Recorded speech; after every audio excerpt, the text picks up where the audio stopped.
bracket is wrong. Tulane and Prairie View switch them.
All right, welcome back to Bowl TV, folks. This is Matt Canizaro alongside Aaron Smith, and it's now time for the bracket match play round of the 2016 Prairie View A&M Invitational here at the ITRC, part of the International Bowling Campus in Arlington, Texas.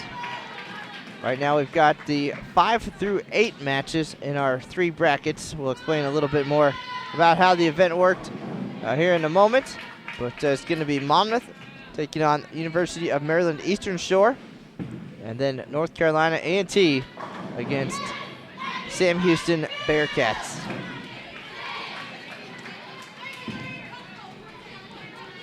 Top-seeded Stephen F. Austin is on the far side of the ITRC this round, taking on Nebraska down on lanes 3 and 4.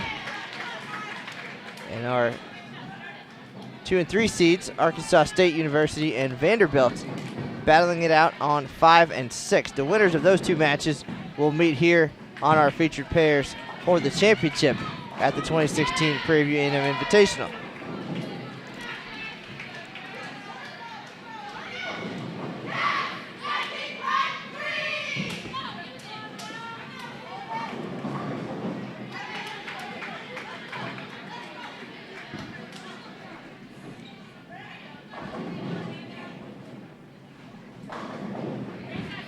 We've got 11 teams at this year's event. It's been a long weekend so far. They started on Friday with 5 game Baker matches. That's what you're watching right now is Baker, where each player bowls 2 frames to complete the game. And after those 5 Baker matches on Friday, we had 5 traditional games on Saturday. Each player bowled a complete game, followed by 1 traditional game this morning And total pinfall for the 25 Baker games and 6 traditional games determine the seeding for our 3 separate brackets here in the best of 7 round. And the way that it works in NCAA competition here, only the top 4 seeds with a chance to actually win the tournament. Those in the 5 through 8 bracket will be battling for 5th place essentially. The 2 winners will advance to the 5th place match. And then the final bracket is teams 9 through 11. You cannot move outside of your bracket, so you can finish at the highest spot in your bracket essentially. Again, top 4 teams: Stephen F. Austin, Arkansas State, Vanderbilt, and Nebraska, bowling on the far end right now, but will be right in front of us for the championship match in the next round.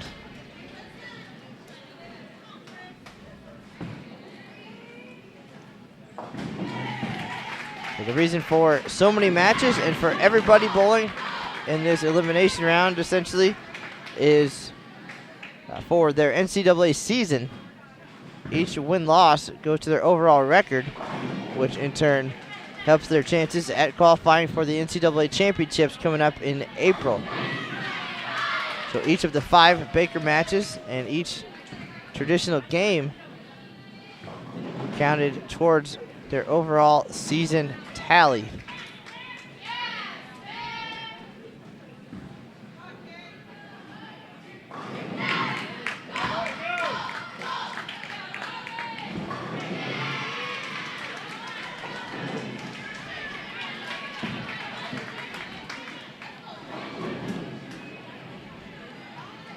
It's going to be pretty fast-paced in Baker play.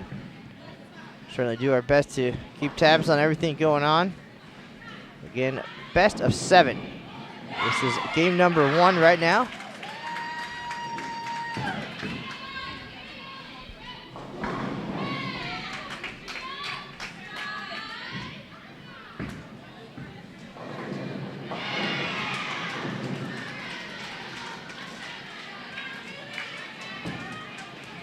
Nebraska, the 3-time defending champion here at the Prairie View. Still with a chance to make it 4 consecutive wins at the ITRC. Stephen F. Austin has led for most of the event and a little extra motivated.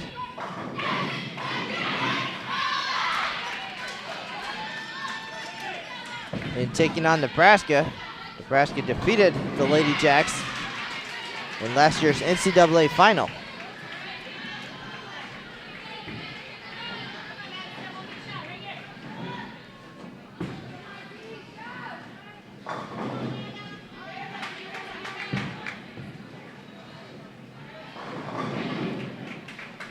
So now that you're caught up, we'll turn our attention to the action in front of us. And the always informed and witty Aaron Smith. Hey, that's me. Over on 11 and 12, the Aggies of North Carolina A&T off to a strong start against Sam Houston. 6 out of the first 7 for the 2015 Intercollegiate Team Championships winner. Over on 9 and 10, a little bit closer match. Monmouth with the early advantage through 6 against Maryland Eastern Shore. The Hawks taking on the Hawks right there, so my best bet, Hawks win. It's funny, guy. You said witty. There's your witty. Unfortunately, that's the extent of it, but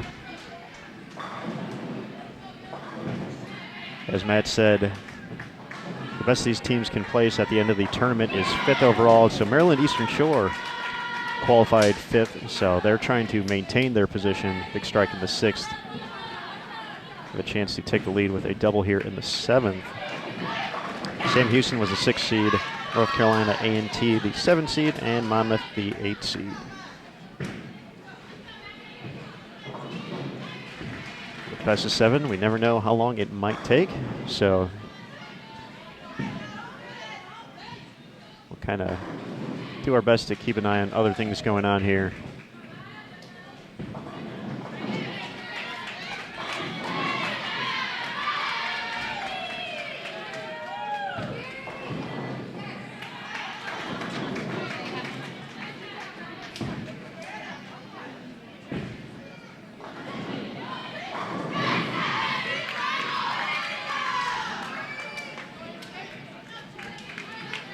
I say North Carolina A&T liking lane 11.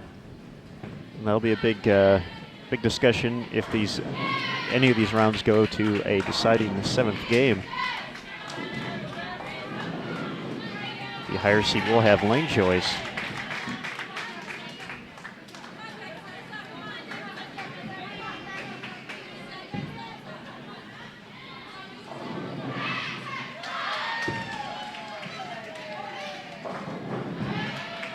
North Carolina A&T is going to be in the 260s to kick things off. They're going to take the win against Sam Houston and go up 1-0. But all pinfall drops, so you really got to take it game for game and just kind of start fresh if you're the Bearcats.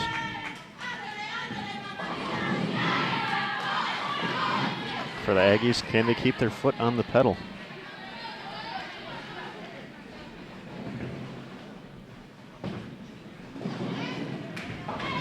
Well, we've seen in some of these matches in the past and even on Friday where one lane a little bit higher scoring than the other. And again, you mentioned that coming into play for game number 7. So we'll see if we get that far.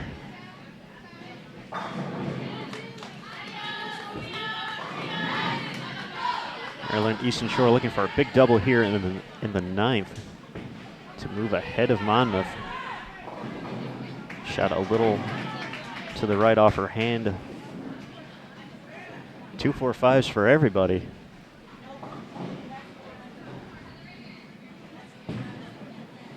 Oh, Maryland Eastern Shore looks like they have a friend as well. Did not see the 8-pin hiding back there at first, but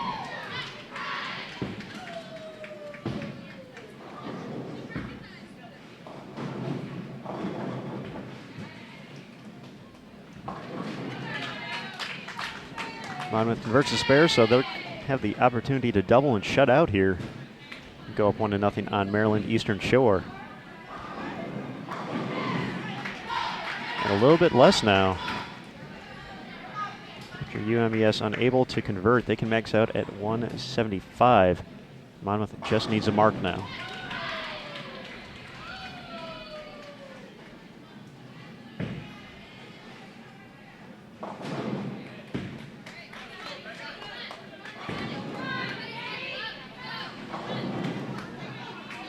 That mark going to be a little tougher to come by, the 5-7 for Monmouth.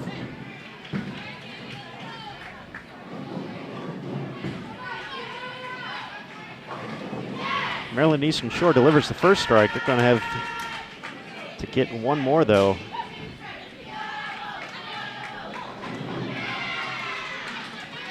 Have a shot at the win if they're unable to convert.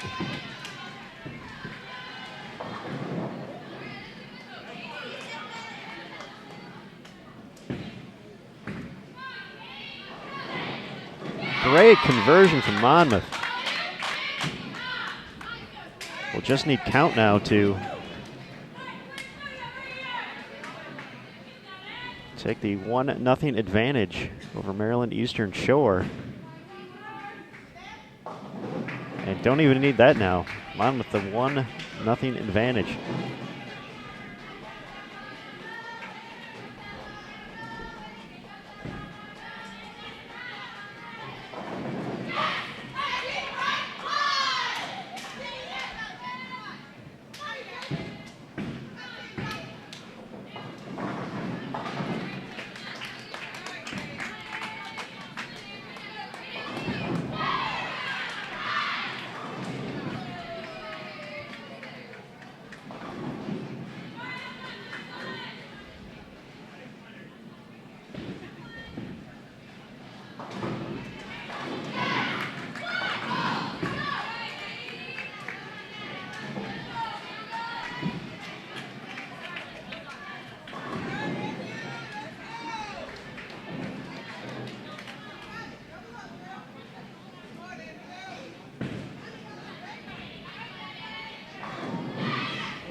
All right, we're going to fly through this best of 7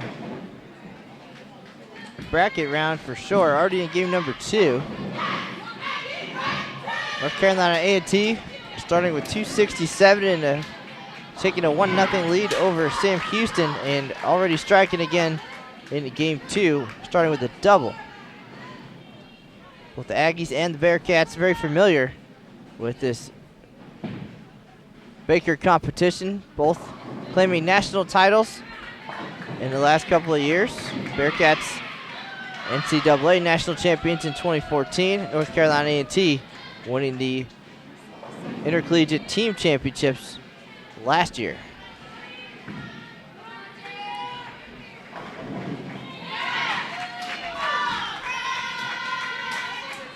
So far this round, all Aggies. 3 strikes on the board.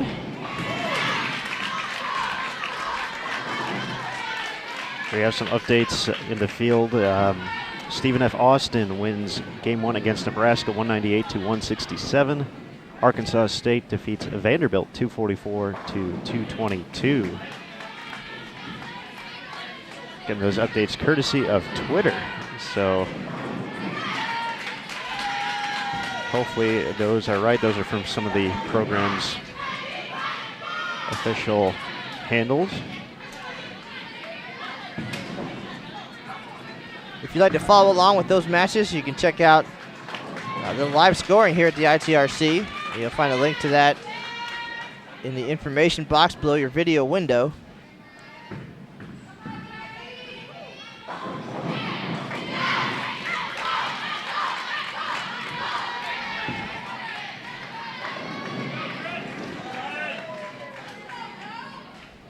Things not going well for Stephen F. Austin here in game number 2. Again, those 2 teams are on lanes 3 and 4.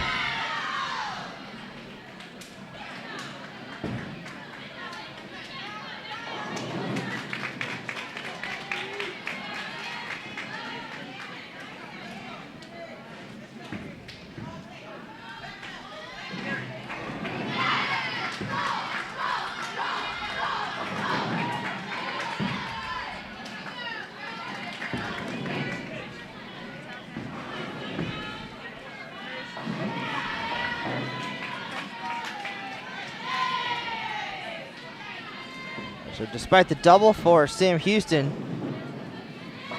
North Carolina A&T perfect through 5. All 5 players striking here in game number 2.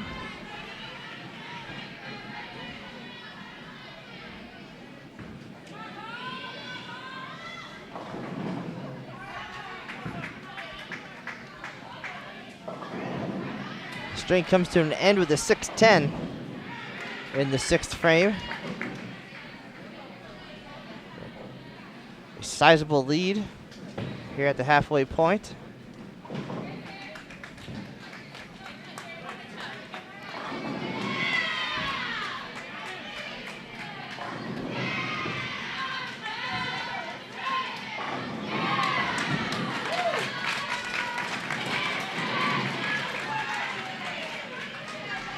Monmouth clean through 3, striking in the 3rd. 2-pin lead. The Maryland Eastern Shore early in game 2, already up 1-0. The bucket continues to give UMES some difficulties here. Had the miss in the 9th frame and here in the 4th frame now. Unable to convert the 2-4-5-8.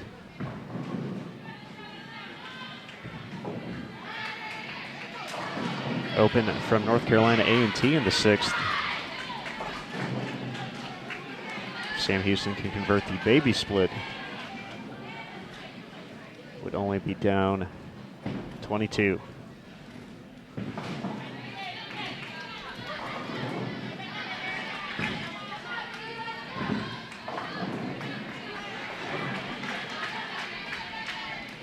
Looks like a pretty high-scoring opening game between Vanderbilt and Arkansas State.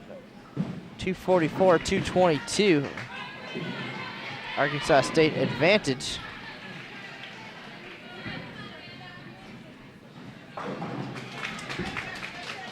top 4 teams did not change from yesterday. Stephen F. Austin, Arkansas State, Vanderbilt, and Nebraska in that order. They also were the top 4 through day 1 on Friday, but the order changed quite a bit.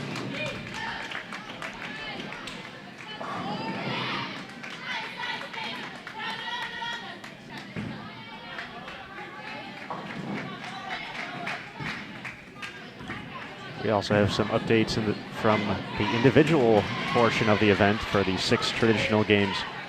We saw Robin Renslow shoot .259. That was enough to take the overall lead with a 14-19, it appears, ahead of Jordan Richard, her teammate Stephanie Mims in 3rd.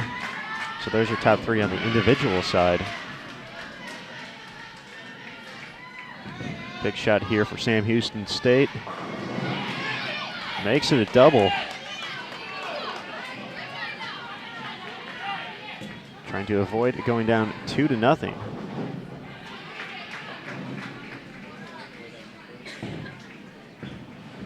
Maryland Eastern Shore trying to get things back on track. 3 consecutive opens.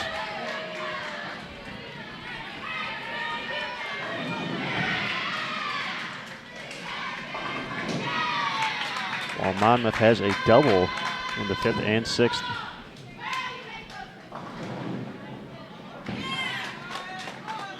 Things getting a little bit interesting in our Sam Houston North Carolina A&T match now. After the fast start, Sam Houston battling back with 3 in a row, going into the 10th frame, a 233 max score.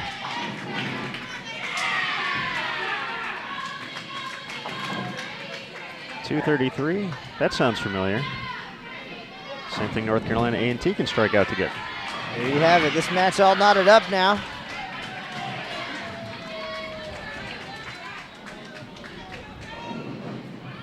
Keeping it interesting for the Bowl TV fans out there. Thanks for joining us.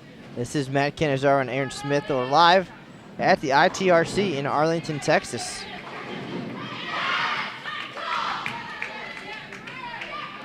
Ninth frame for North Carolina A&T. Strike to maintain even.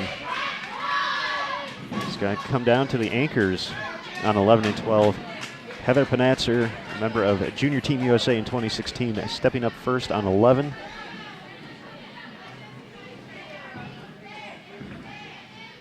Looking to put the pressure on North Carolina A&T's Mackenzie Robinson. Fantastic shot from Heather.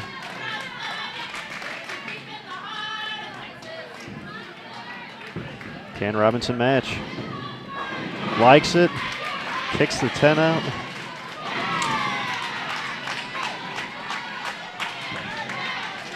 Well, you can feel the energy now at the ITRC. Much louder, much more exciting perhaps than our traditional game earlier today. Slower pace, but everybody's wide awake now and ready for this Baker bracket action. Panatzer will step up first once again for Sam Houston. Gonna make Robinson match whatever she does. Can she make it a double? Able to get the 10 out. So strike here for North Carolina A&T can put them up 2-0. Robinson likes it, and a 10 pin to match. So who likes spare shooting here, folks? I don't like spare shooting, Mr. Smith. I know you don't, but we'll see. The pesky 10 pin for the tie.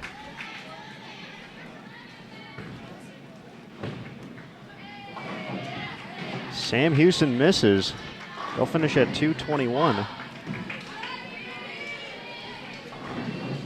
right, so Robinson can win it for the Aggies.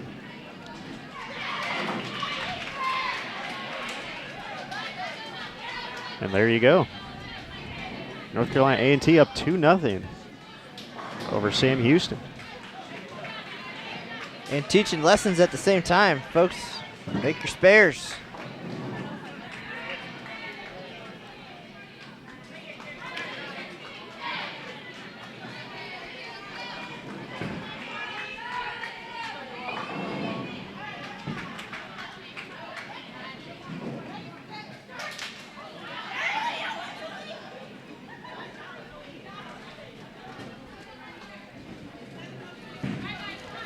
Maryland Eastern Shore can max out at 161. Definitely not a fun spare to shoot at here for Monmouth, a 3.6910. But the conversion is going to put them in great shape to go up 2-0. Unofficially in other action, Nebraska 193, Stephen F. Austin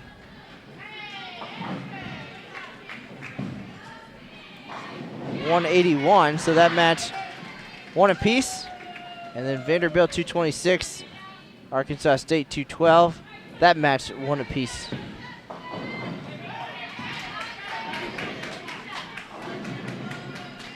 The Vanderbilt Arkansas State match taking place on 5 and 6. You're checking the live scoring.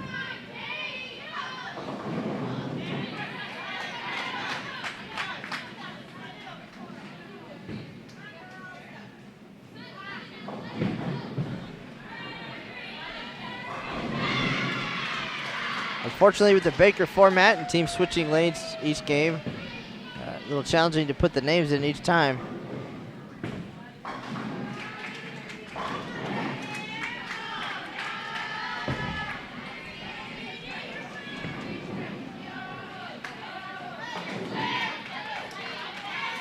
It's a pair of 161s for Maryland Eastern Shore. And Monmouth now up 2-0.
All right, 179 for Monmouth. 2-0 lead here. Switching lanes one more time. Going into game 3.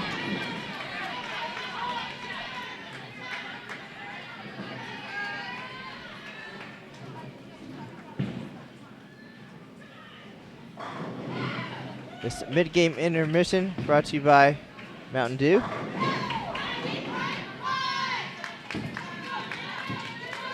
North Carolina A&T clean through 3. Sam Houston, a pair of opens. And in danger early of falling behind 3-0 in this match. Yeah, definitely some disappointment there for the Bearcats. So close to winning that match, making a big comeback after the strong start from North Carolina A&T, and then to miss it on the half point by a missed 10-pin on the final shot.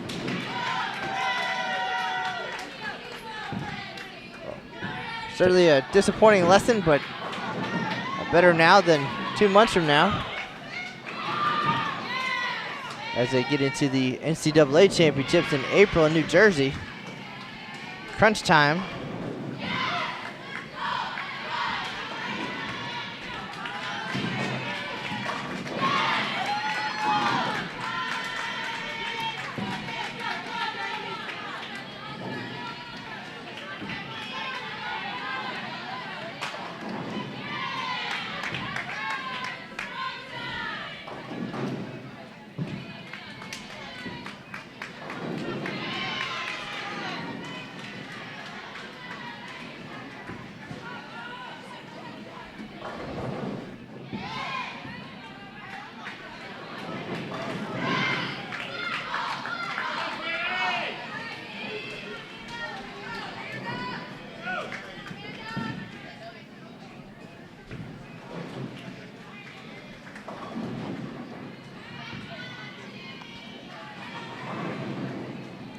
Looks like we need a 10-pin setup on 11 here. Staff at the ITRC has done a great job all week. Very few issues with delays and such. Of course, a big thanks to them for helping put on this event with the great volunteers. And of course, our host, Prairie View A&M.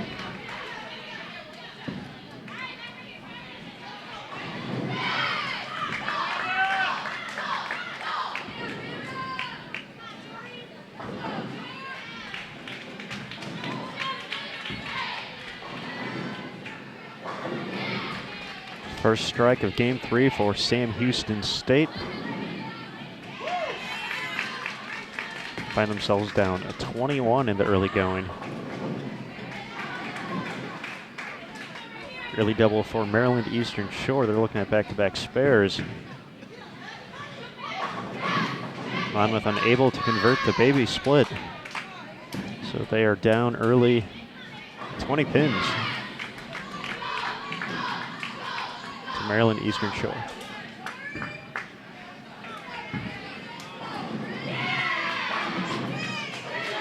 Tough break for Sam Houston. Good shot. 9 pin left standing. They need that double there to make up some of the ground on the Aggies.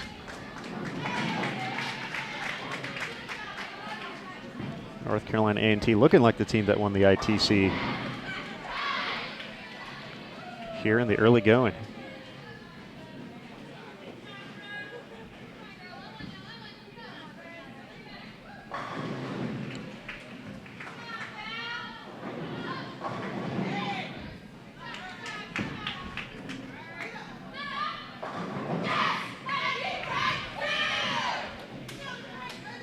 Big double there for the Aggies to keep the pressure on.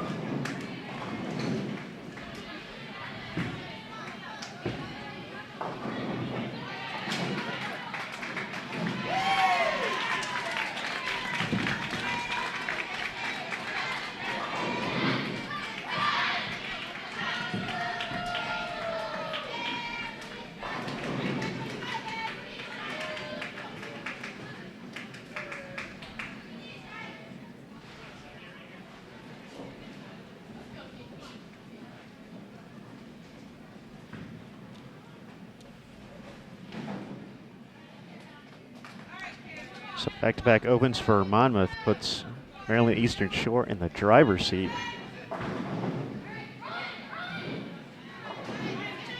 Aggies unable to roll the 4 in the 7th to make it 3 in a row. Sam Houston wants to turn this match around. It's got to start right here in the 6th. Gets the break. Might be the hit that gets the Bearcats going. UMES on cruise control over on 9 and 10 right now.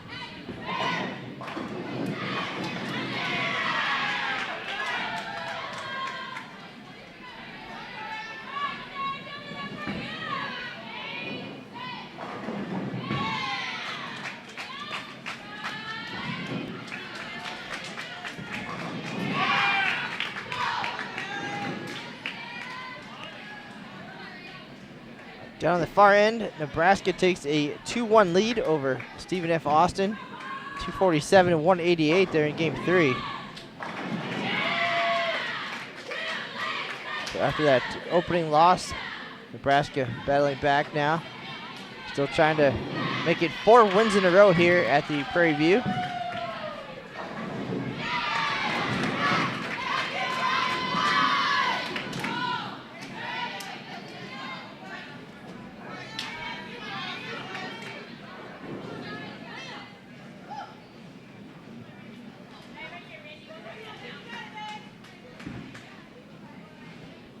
North Carolina A&T moving quickly, already in the 8th frame.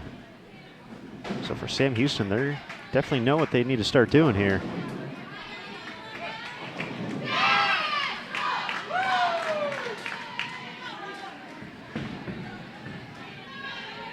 It's gonna be a huge double, mixes them up. This She shredded like a head of lettuce. Yes. Yes, she did. Hashtag things Lucas says.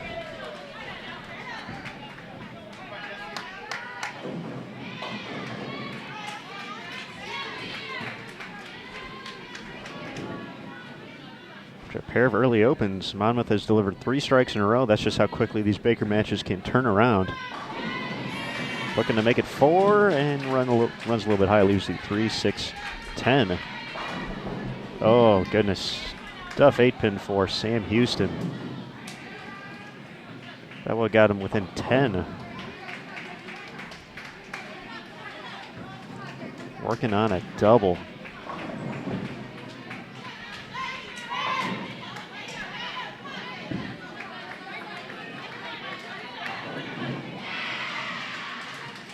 Back-to-back opens for Maryland Eastern Shore. They all of a sudden find themselves down in the match. Great rebound shot there in the 8th.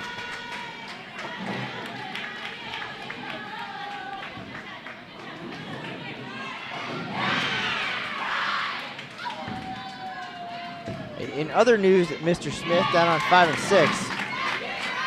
Vanderbilt finished with 244. Jordan Richard can step up and throw the last one in the 10th here. Be 7 in a row for 245. Looks like she got the second one. So a little bit of excitement there. Must strike to stay in the match for Sam Houston. And they're going to fall to 3-0 now. North Carolina A&T already in the books.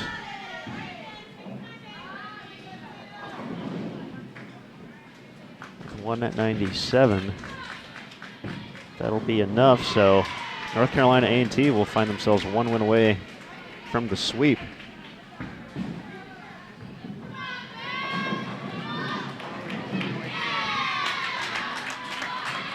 Business really picking up on 9 and 10. This is a 1-pin match. Monmouth can throw all 3 in the 10th to win by 1. Maryland Eastern Shore is going to step up first, apply some pressure. Shina Cirrus delivers the first strike. So can Caitlin Reith match?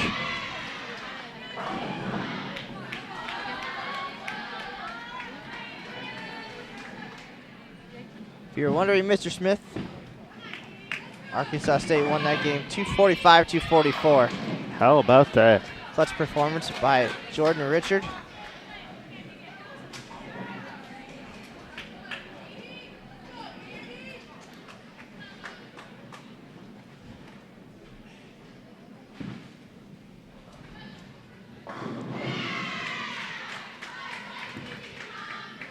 Maryland Eastern Shore can get the win with a strike here.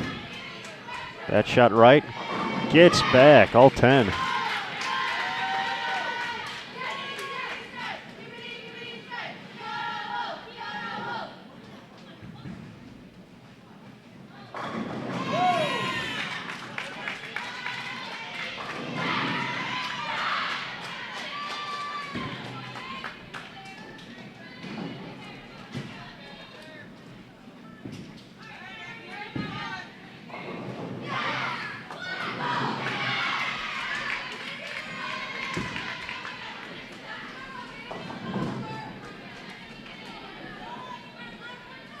So a 205-189 victory for North Carolina A&T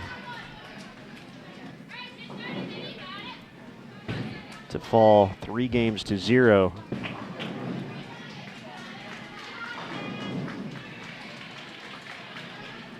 I guess North Carolina A&T would be improving 3-0. It's all right, sir. You'll get the hang of this.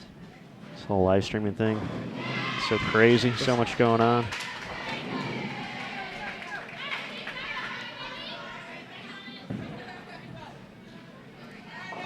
$212-182 win for Maryland Eastern Shore. They improve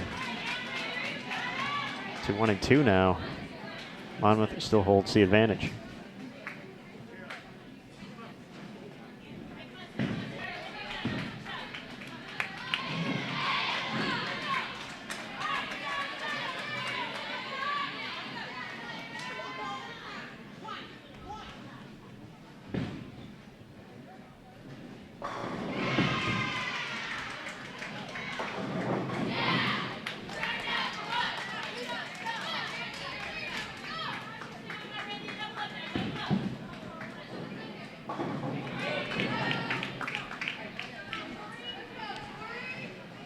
down on 3 and 4. Stephen F. Austin putting the hurting on Nebraska here in game number 4, trying to even it up at 2 wins apiece.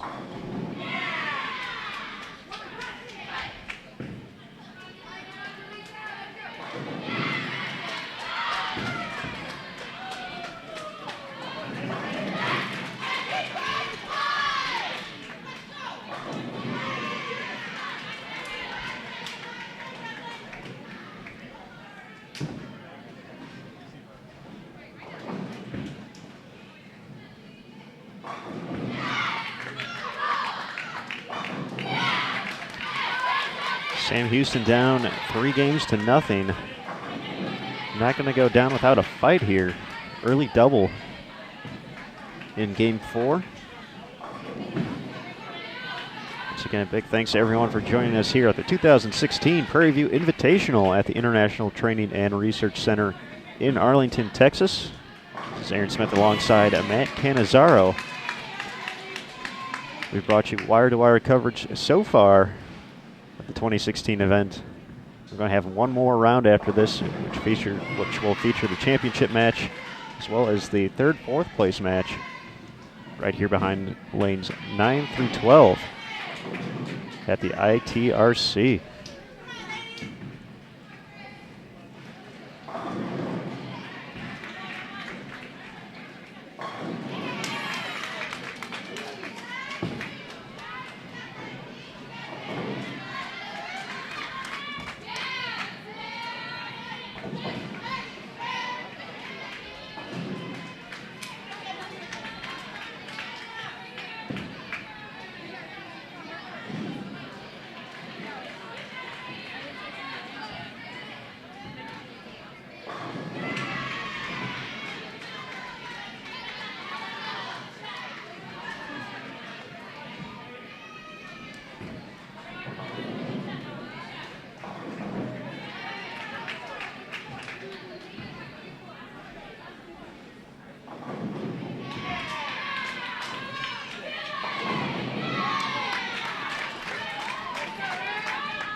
.279 for Stephen F. Austin.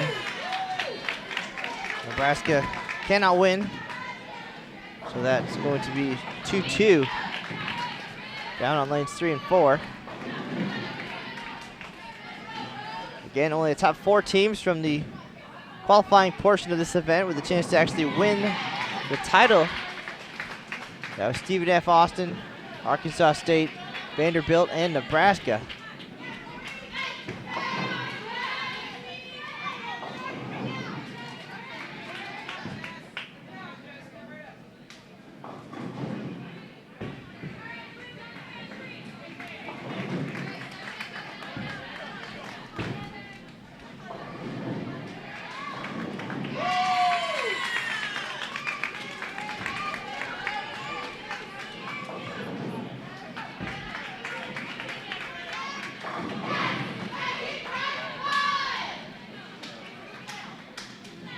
North Carolina A&T clean through 4 and move into the lead against Sam Houston after the 4-9 split in the 3rd.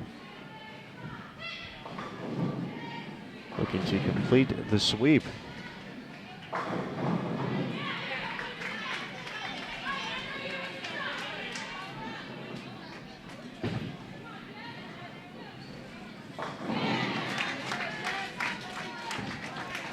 Monmouth clean through 3. Maryland Eastern Shore unable to clean up the split, so they'll find themselves down in the early going.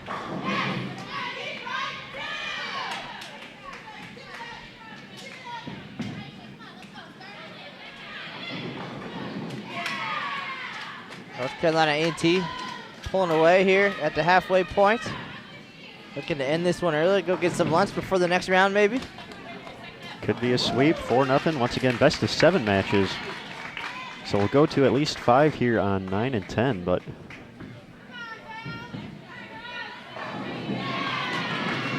this may be it for the Bearcats. They're unable to get going here in the last half of game 4.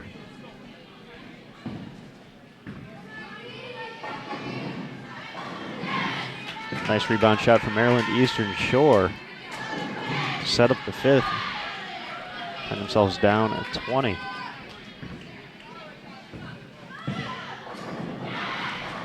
Three in a row for the Aggies.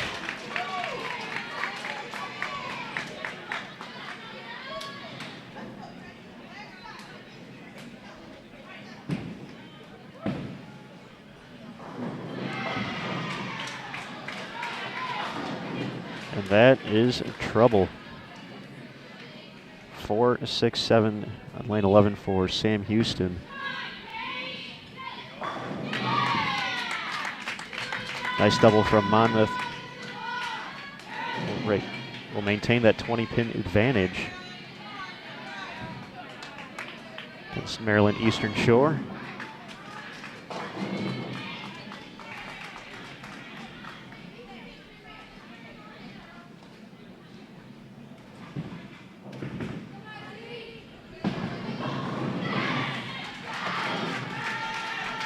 Maryland Eastern Shore, double of their own, still down 20.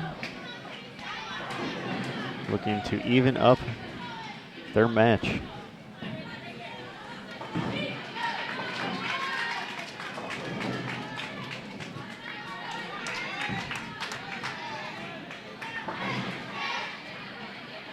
Sam Houston can max out at 219.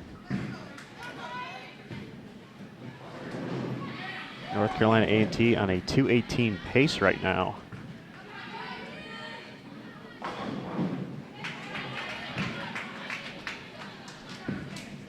Bearcats are going to have to get striking here. That ball is going to have a long way to make it back.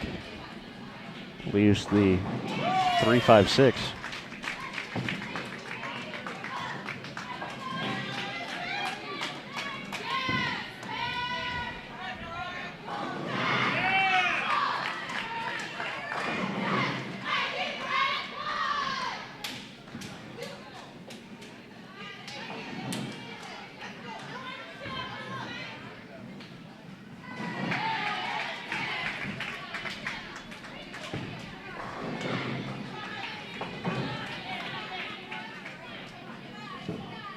Another open for Sam Houston, drops their max score to 197. North Carolina A&T can essentially end it right here.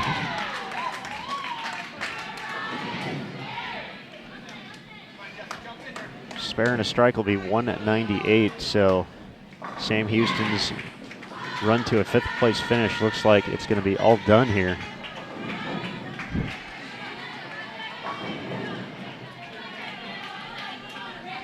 Still 20 pins between Monmouth and Maryland Eastern Shore. Have matched each other since the 4th frame.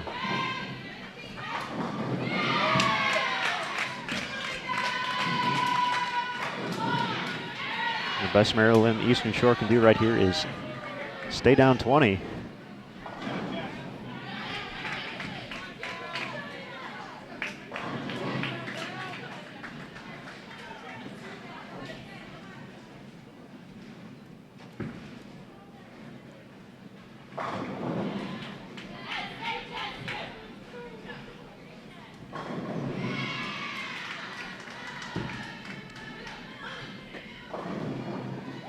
So that's going to be enough. North Carolina A&T is going to sweep Sam Houston State for the opportunity to move up into 5th. For North Carolina A&T, the worst they can do now is 6th, so they've moved up in the bracket from where they started. For Sam Houston, the best they can do now is 7th. They entered the round in 6th overall.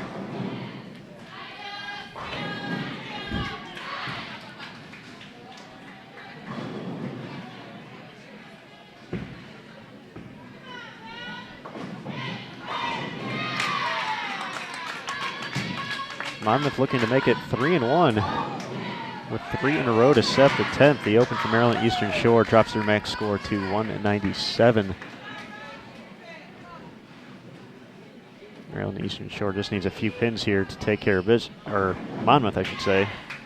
Just needs a few pins here to find themselves 1 win away from a chance at 5th place.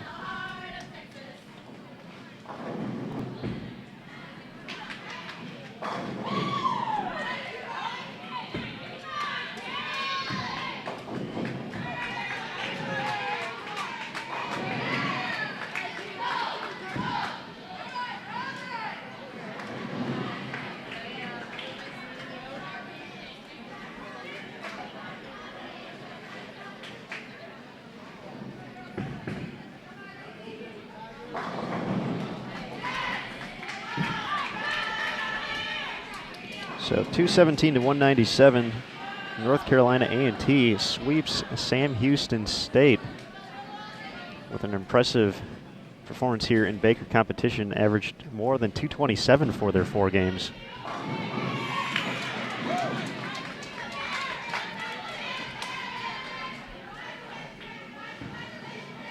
Monmouth is going to move to 3-1.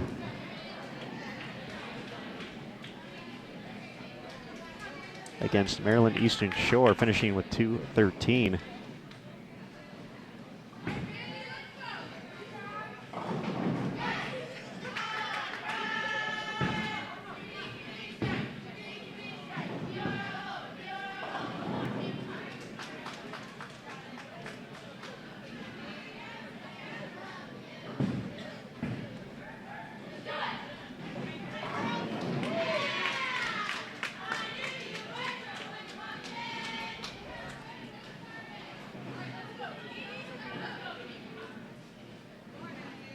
Vanderbilt and Arkansas State now knotted up at 2 apiece.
Game 5 underway here in our featured pair, lanes 9 and 10.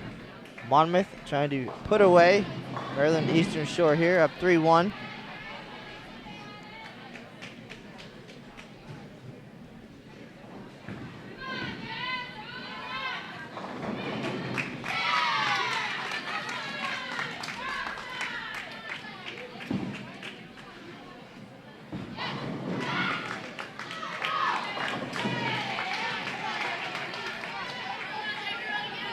Early open for each team here in game number 5. Our match on 11-12 already done. North Carolina A&T sweeping Sam Houston State 4 games to none.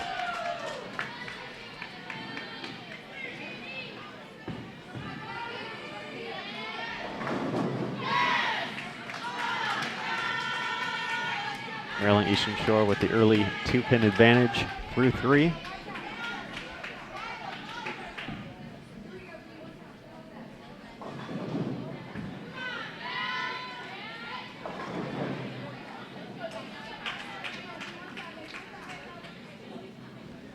We'll see if Maryland Eastern Shore can take advantage here. Monmouth looking at the difficult 6-7 split.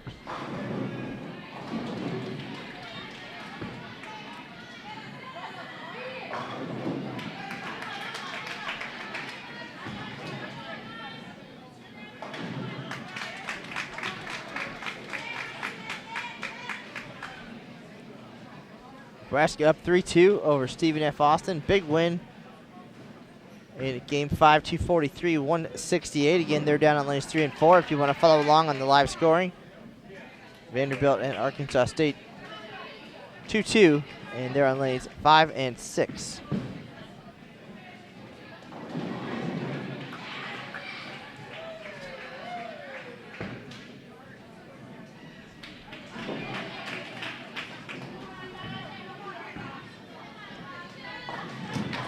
Maryland Eastern Shore unable to take advantage of the split from Monmouth.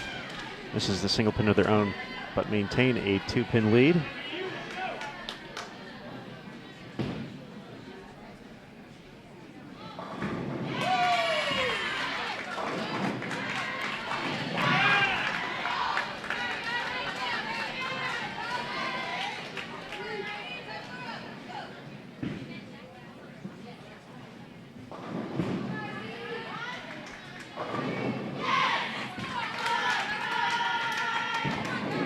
Striking the 5th for UMES.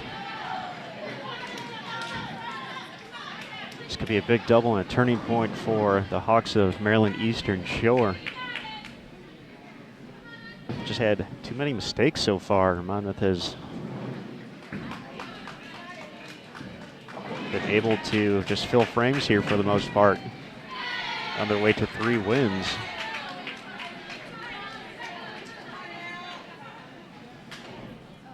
Question in the chat, what determines lane choice for game number 7? It is the higher seed gets the choice of which lane they would prefer.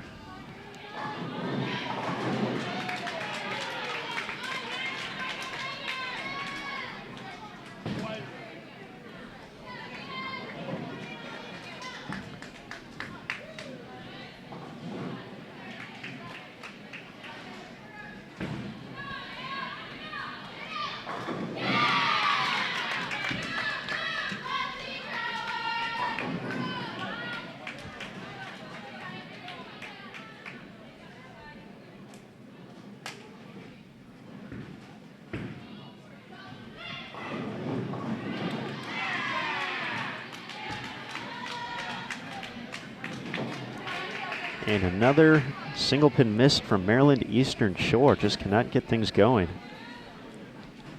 Too many mistakes. They're on the verge of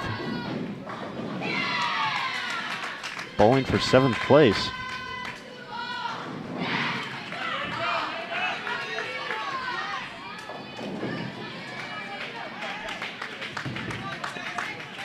Even tougher conversion here, the 6-7 split in the 7th frame. Monmouth with the double, looking to make it 3 in a row and really take control of this match and set up their matchup with North Carolina A&T next, but not so fast. The 2-4-10 in the 8th.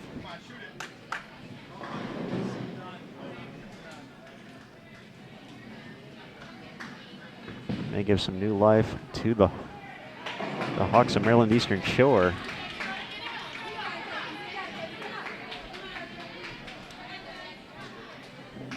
Max score for UMES now at 183.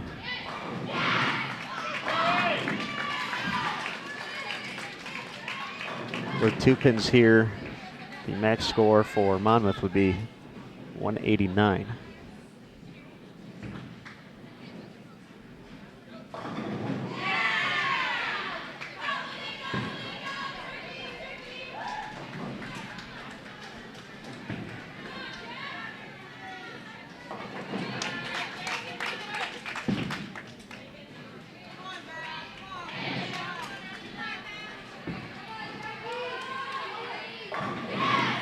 Nice bounce back from Maryland Eastern Shore in the 8th. Down 16 and can make it 6 with a strike in the 9th.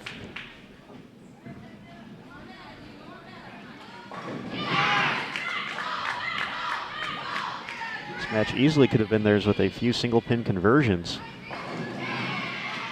Now they're going to need some clutch strikes here, as well as a little bit of help from Monmouth to stay alive in this match. 9th frame. Here we go.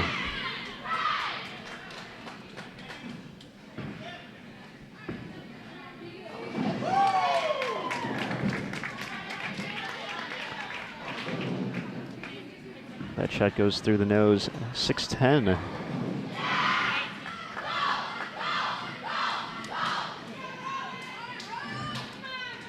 Can Monmouth respond? That's a little bit high, leaves the 9. So with spares on both sides, it'll be a 16-pin advantage for the Hawks of Monmouth. Goodness gracious, another missed spare from Maryland Eastern Shore. They can max out at 151 now.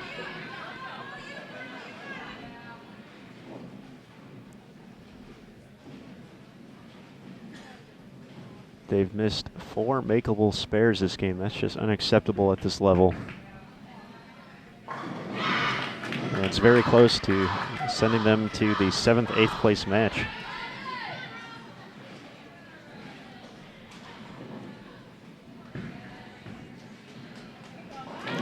No problem on a spare. That's essentially going to take care of business here. They just need decent count right now.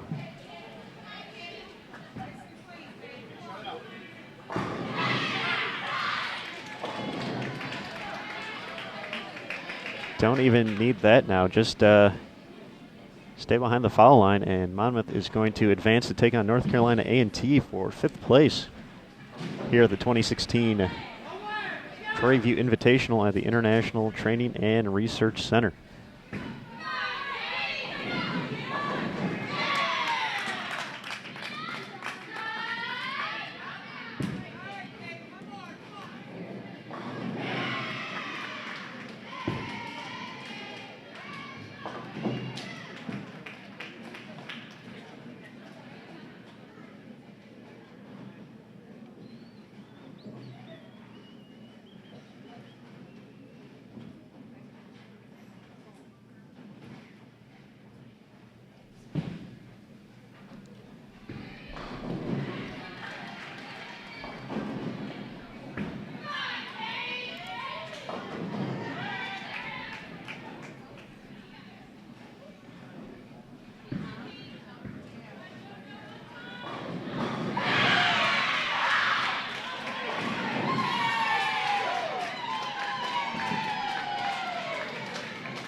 So 169 to 130 gives Monmouth the 4-1 victory over Maryland Eastern Shore. Once again, they will advance to take on North Carolina A&T for 5th place. Maryland Eastern Shore will now take on Sam Houston State for 7th. So we're going to make a slight adjustment to the camera for everybody so we can see the other matches going on. We don't necessarily have all the information just yet to see what the matches are, but we'll do our best. And just a reminder, coming up next, the championship match here on Bowl TV at the 2016 Prairie View Invitational. Thanks again, everyone, for tuning in. I'm Aaron Smith alongside Matt Cannizzaro. Championship time coming up next here on TV. All right, while Mr. Smith adjusts the camera, just an update on the Vanderbilt-Arkansas State match. Arkansas State anchor Jordan Richard just struck out again to lift the Red Wolves past Vanderbilt. So Arkansas State now up 3-2. Game 6 getting underway momentarily. In our distant match, Nebraska and Stephen F. Austin. Nebraska leading 3-2. And game 6 coming to a close here shortly.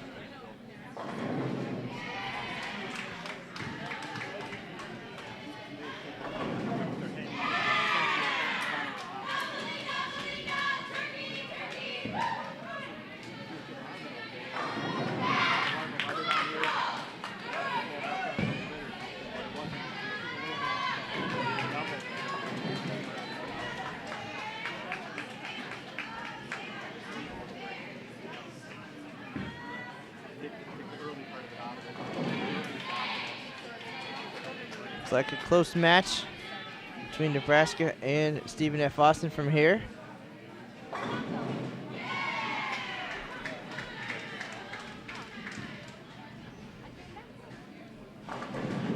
Lady Jacks anchor Schwartz can strike out and put the pressure on Nebraska as Julia Bond now seals that one with a strike in the 10th frame. So not as dramatic as it could have been, despite an open frame by Nebraska in the 9th. But the Huskers will defeat Stephen F. Austin unofficially here from 10 lanes away.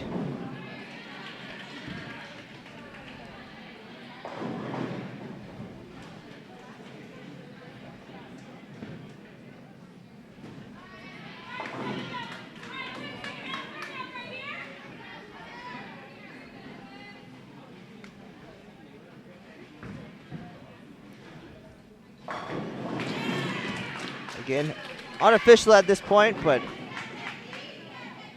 everything indicates that Nebraska will be bowling for a 4th consecutive title here at the Prairie View A&M Invitational. As soon as we get confirmation, we'll certainly let you know.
All right, so again, unofficially, Nebraska advancing to the championship match with a 4-2 win over Stephen F. Austin. In our other top 4 match, Arkansas State leading Vanderbilt 3-2. Game 6 just now getting underway.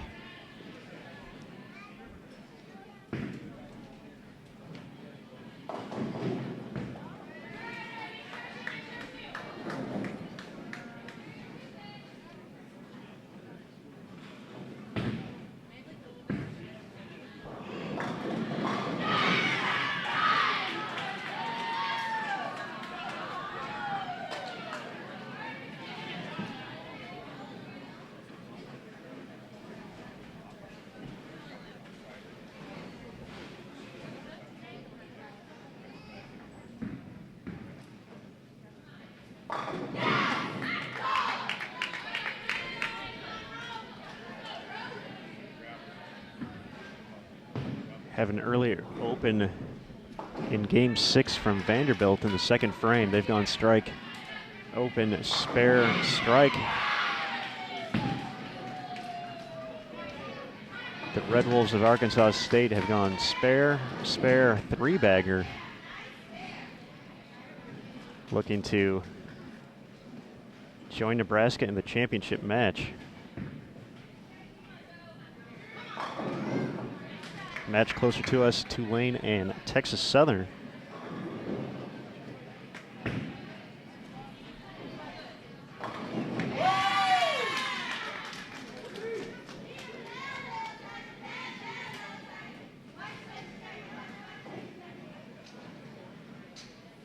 Arkansas State looking to make it 4 in a row. Through the nose leaves the 3-6-10. 10 pin left standing for Vanderbilt.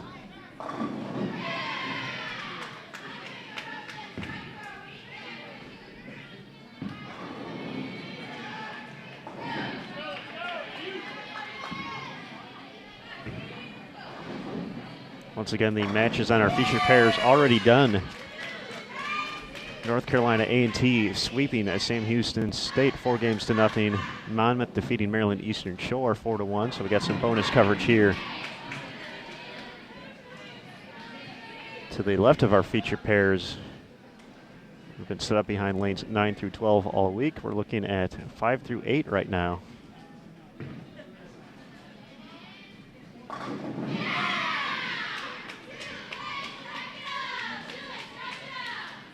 Tulane up 3-1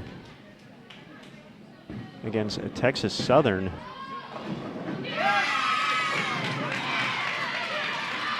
We only got a 4-pin match. Texas Southern delivers the strike to kick off the 10th. They're up 4. We're looking to stay alive and force a game 6.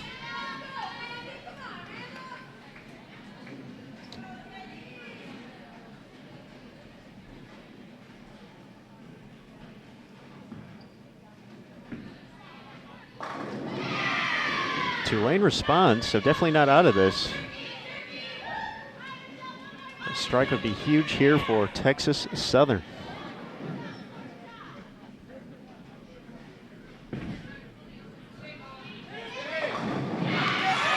Gets the trip of the 4-10. So just 7 pins will shut out Tulane if they're unable to strike on this shot.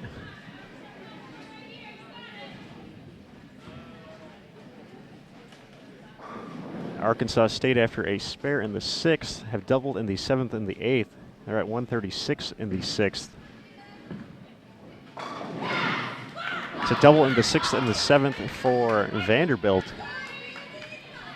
They still find themselves down 18 in the match.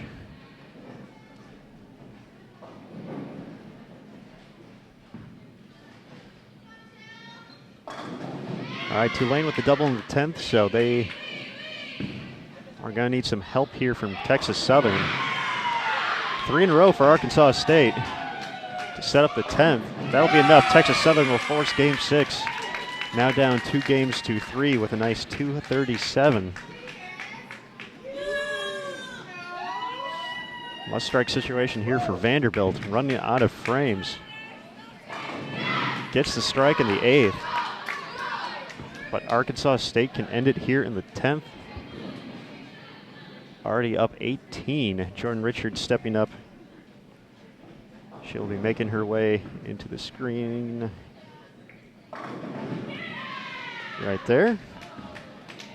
Looking to put Arkansas State in the championship match. Goes through the nose, leaves the 6-10. So that's going to drop the max score for Arkansas State to 234. Vanderbilt can still get to 238. Gonna need a strike here from Kristen Qua to do so. Kristen at the far left of your screen. 9th frame, Vanderbilt. Looking to stay alive. Gets the strike. Robin Renslow is going to have the opportunity to throw all 3 in the 10th to win this. And Mr. Smith, that's essentially what Jordan Richard did to her twice already in this match. So perhaps time for a little bit of payback. Richard converts the spare, so once again, 234 max for Arkansas State. They have a fill ball left. First shot of the 10th frame, Robin Renslow. Must strike situation.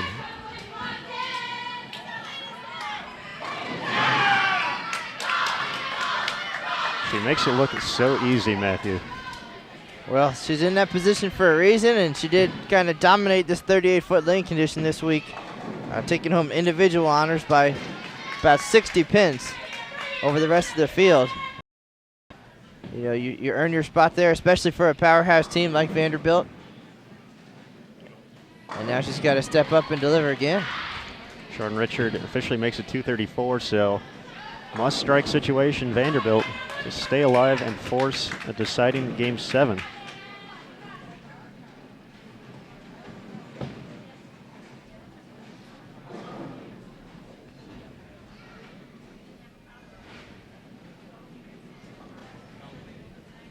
Vanderbilt won the inaugural Prairie View A&M in 2012. It's been Nebraska's show ever since. Vanderbilt had the chance, must strike here.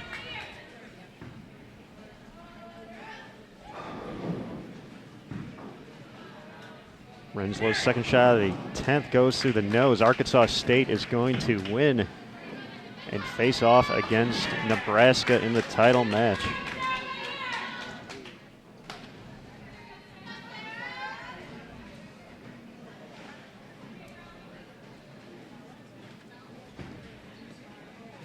So with the spare, it'll be 234-26. Arkansas State. All right, Aaron Smith, it's going to be the number 1 and number 2 teams in the country on the last poll. Arkansas State, number 1, Nebraska, number 2, and the 3-time defending champion here. So no doubt going to be an exciting final here on Bowl TV. We're going to keep the cameras on Texas Southern and Tulane. Tulane up 3-2 so far in the early going. Texas Southern has gone strike, open, strike, and now looking to convert the 6-10 to get to 48 in the third and working on a spare. Tulane strike, spare, and an open, unable to convert the baby split in the third frame. They're at 47.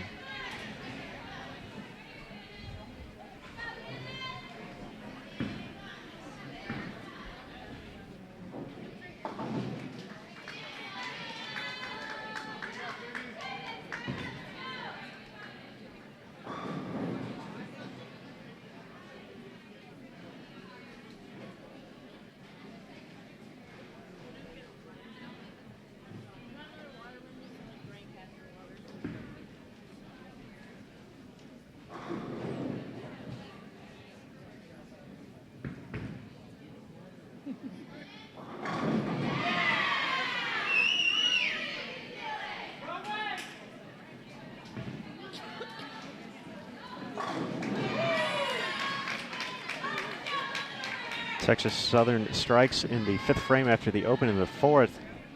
Tulane looking to make it a double. Michelle Ung stepping up on lane 8. Only match left going here at the ITRC. Gets the double.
conversion after the double in the 4th and 5th by the Green Wave in the 6th. They're at 96 in the 5th, working on a spare.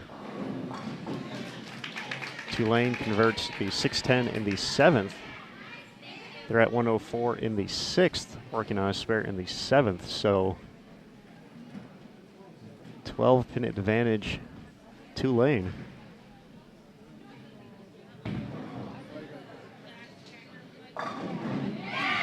Looking to keep it going, striking the 7th.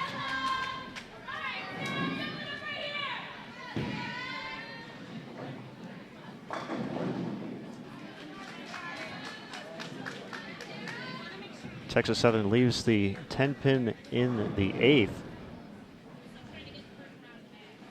This could be a big double for Tulane, looking to maintain their spot in the standings.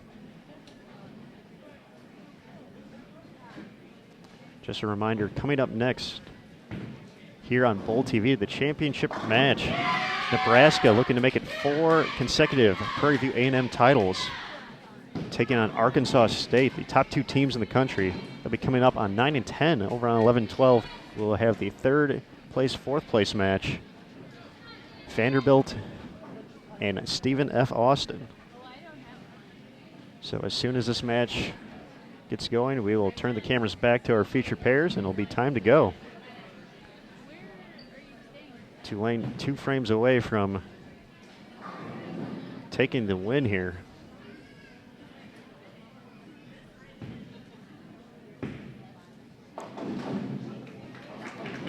Texas Southern leaves the 4-7 in the 9th frame. They can max out at 182.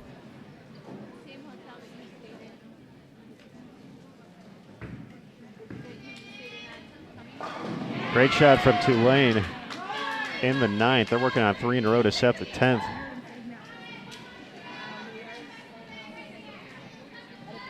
They are going to win this match.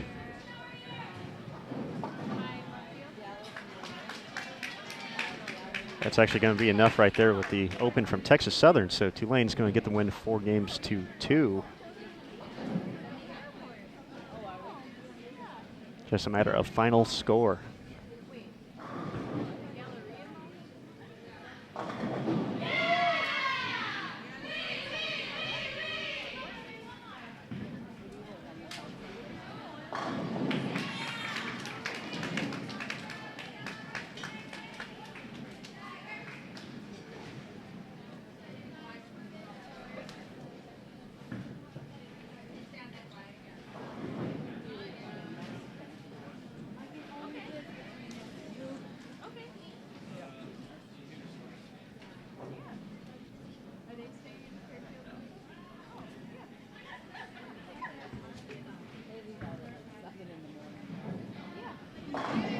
Second strike in the 10th for Tulane. They're going to be in the 230s this game.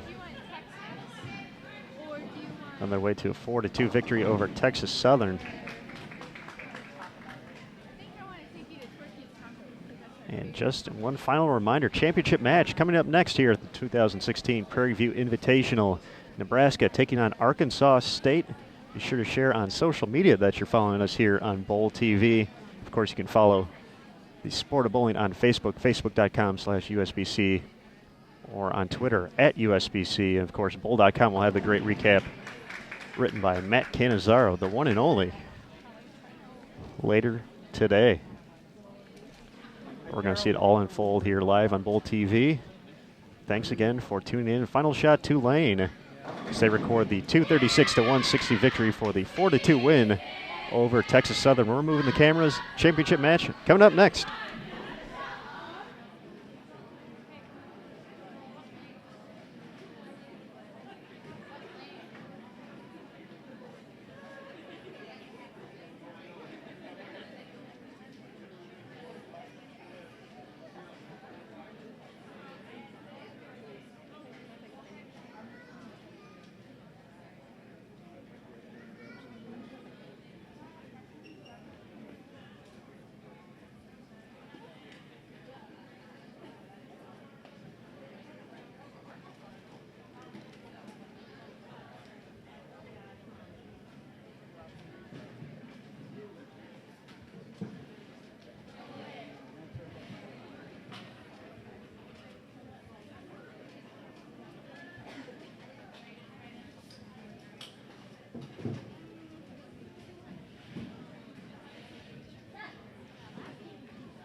All right, ladies and gentlemen, here it is, championship time here at the 2016 Prairie View A&M Invitational.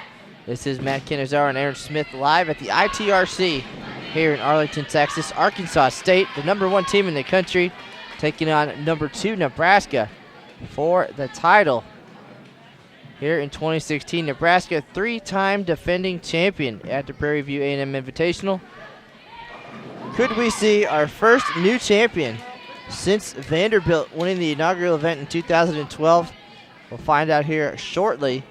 This is a best-of-7 Baker match on our featured pair, lanes 9 and 10 here at the ITRC. And on our right, 11 and 12, it is Vanderbilt and Stephen F. Austin bowling for 3rd place at this year's Prairie View Invitational. Stephen F. Austin led qualifying throughout the day Friday, 25 Baker games, 5-game Baker matches, and then 6 traditional games. The Lady Jacks found their way to the top of the standings, but fell to Nebraska in the semifinal round 4-2. Arkansas State taking down Vanderbilt in the semis. Red Wolves anchor Jordan Richards stepped up twice, struck out in the 10th frame to keep her team in the driver's seat. And here we are now again, Arkansas State and Nebraska for the title here in 2016.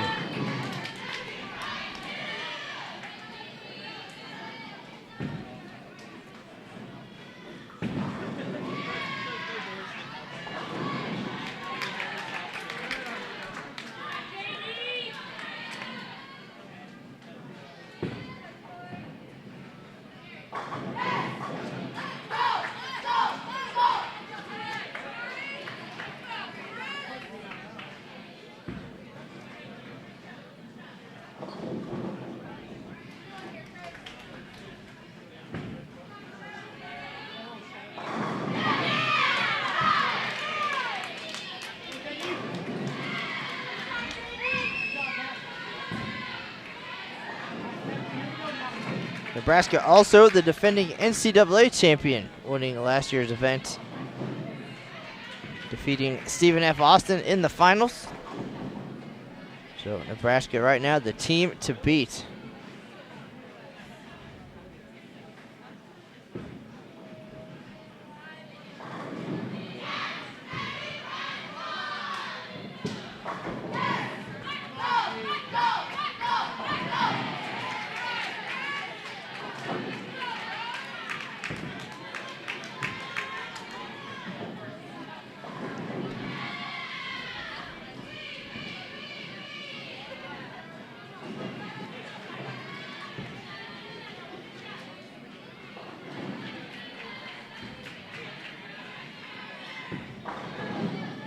Our 3rd place match, Vanderbilt out to a quick lead. 5 consecutive strikes capped off there by anchor bowler Robin Renslow. Also our individual champion this week through 6 traditional games. Arkansas State doubles up, leading Nebraska just before the halfway point here in the opening game. Aaron Smith, what's going on your side of the table? Well, Matt, you mentioned Robin Renslow leading the individual standings. Arkansas State, however, their 4th and 5th bowlers this week took 2nd and 3rd, or 3rd and 2nd, I guess, if we're going in correct order. Jordan Richard, who will be stepping up here in a moment on lane 10 for Arkansas State, finished 2nd. Stephanie Mims, who just delivered a strike, finished 3rd. So definitely got to be some confidence for the Red Wolves, knowing that their foundation frame bowlers have had so much success so far this week on this 38-foot pattern. And we get to see back-to-back strikes from Mims and Jordan Richard.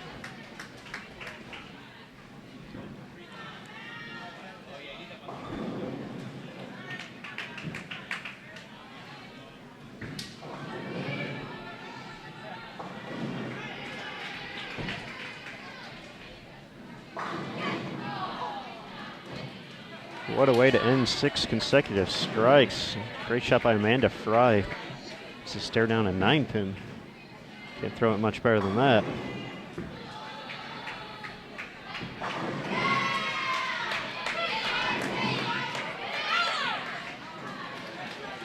See if Stephen F. Austin can rebound from the single pit miss and keep this match close. They've delivered 5 out of 6 so far. A lot of strikes in the early going here on Bowl TV, just the way we like it.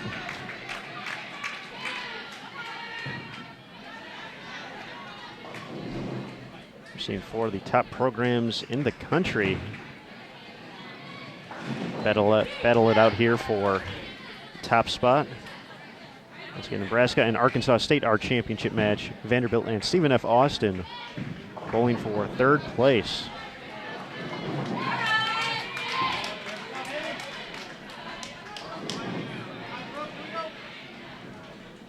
This is Arkansas State's first appearance in the title match at the Prairie View. They've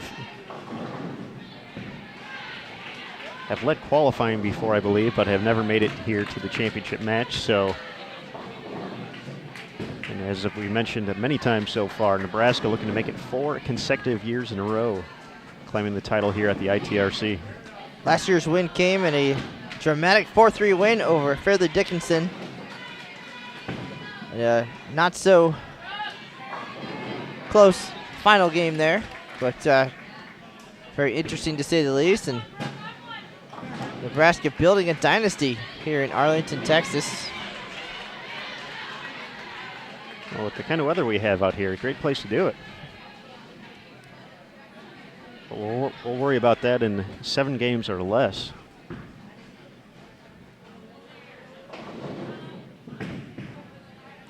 Right now, ranks 9 and 10, the place to be here in Arlington. Nebraska, a lot of 9 counts and a lot of spares. Arkansas State put together 3 strikes in a row. They find themselves up 20 in the match.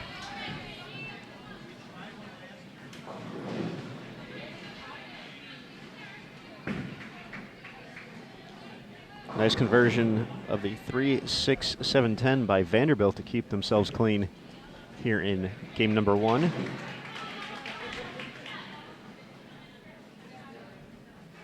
Already ahead 33 on Stephen F. Austin. Gonna apply some more pressure here in the 9th. Do so.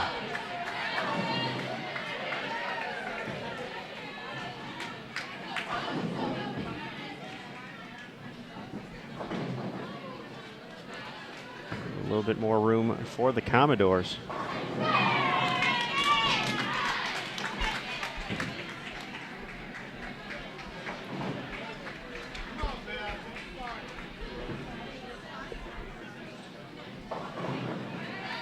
Nine spare, not going to be good enough here unless Arkansas State provides some help. But Stephanie Mims and Jordan Richard will be up next for the Red Wolves. Arkansas State pretty solid in the semifinals.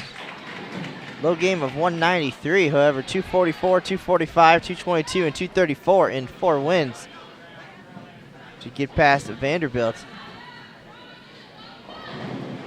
So a lot of strikes being thrown. It's been 3 days now on this 38-foot pattern, so top teams definitely seeming to have figured that out a little bit.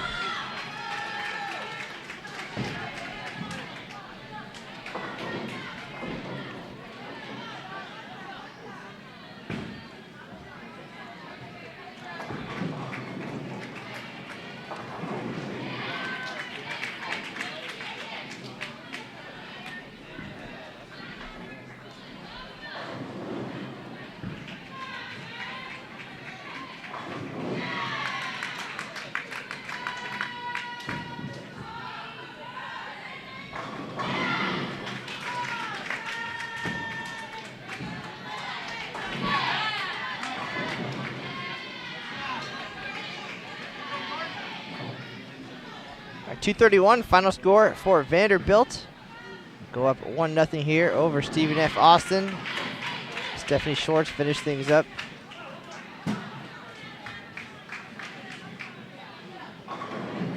Or she won't. We'll have a quick substitution here. Might as well. Pinfall at this point irrelevant just for the final score, so I think someone else might have a better looking lineup. Definitely worth taking that opportunity.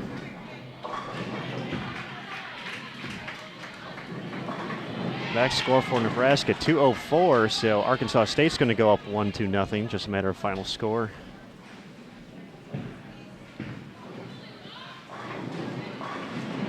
For the Red Wolves.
First game goes Arkansas State's way.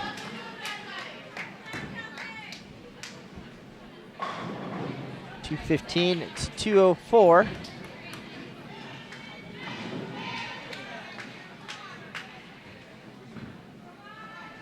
So you never count either team out at any point. Top two teams in the country.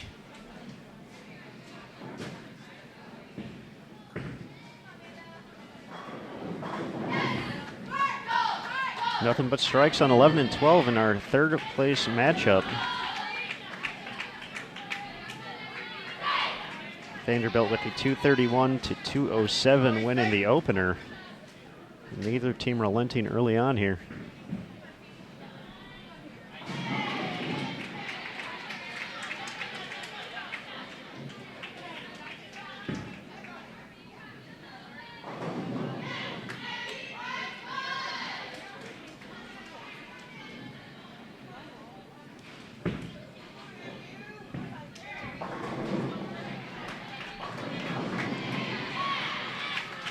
Vanderbilt's run ends with a 7-pin. Stephen F. Austin with the 4-7, so 1-pin advantage for the Commodores.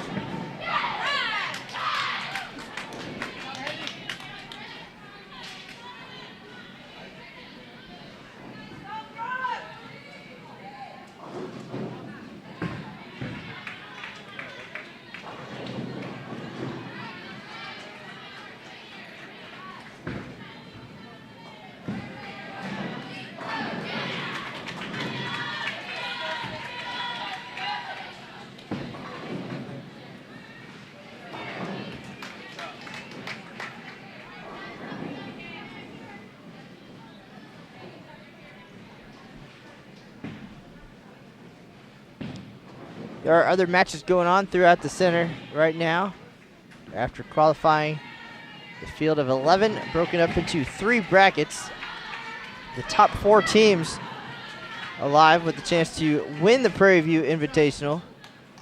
Teams 5 through 8 essentially bowling for 5th place, and 9 through 11 bowling for 9th place.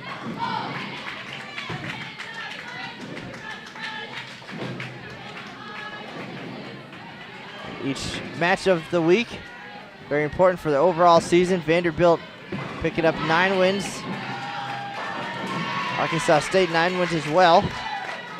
All of that goes towards their win-loss record for the year. Helps their chances at qualifying for the NCAA championships coming up in April. But right now, it's all about the Prairie View A&M Invitational trophy.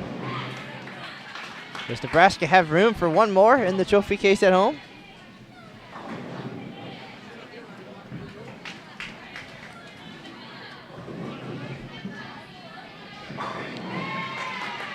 Certainly can't count Nebraska out.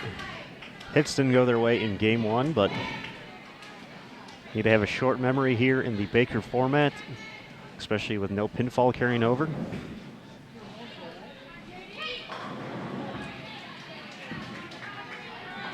Just got to move on and take care of business in the next game. So Nebraska did last year in the championship match. Had 280 shot at them in game 6 by Fairleigh Dickinson. Put that behind him and ended up taking the win in the finale.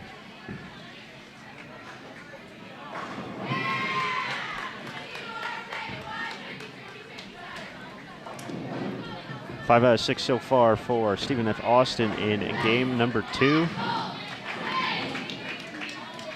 4 out of 6 strikes for Vanderbilt, so great match unfolding on 11 and 12.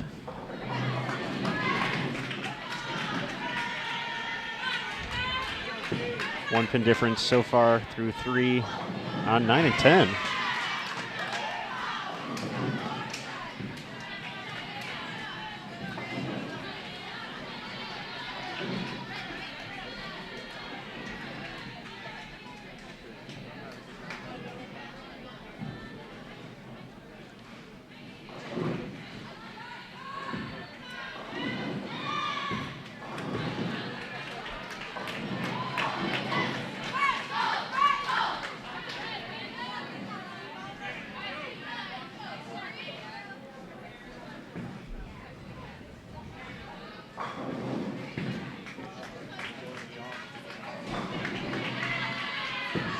Nine counts continue for Nebraska.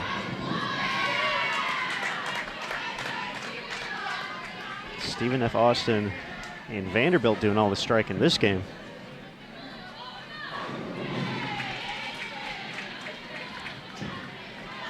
Stephen F. Austin can max out 278. Best Vanderbilt can do 259. Paige Krauser getting ready to step up for the Lady Jacks here in the 9th. Leaves the 10, so just like that, lose a quick 20 pins or 21 pins. And Vanderbilt can now throw the last 4 and take the W.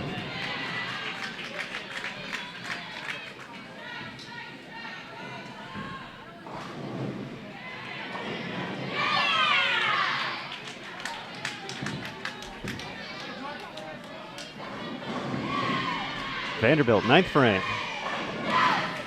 10 back. 3-pin match. Nebraska with the advantage halfway through on 9 and 10.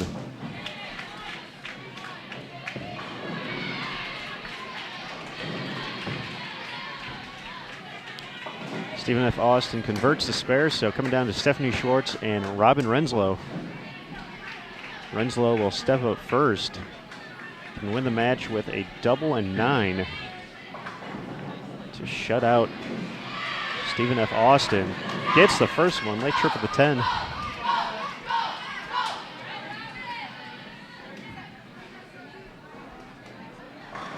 Arkansas State, the first team to break over on 9 and 10, looking down a 6-7. Nebraska can jump ahead here with a double. Stephanie Schwartz looking to match. Unfortunately, it's not in her hands at this moment. All she can do is match and hope for the opportunity.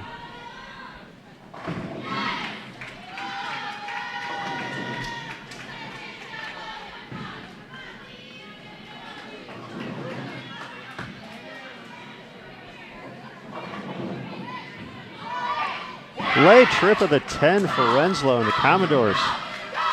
One strike or 9 count away from winning. A flair for the Dramatics.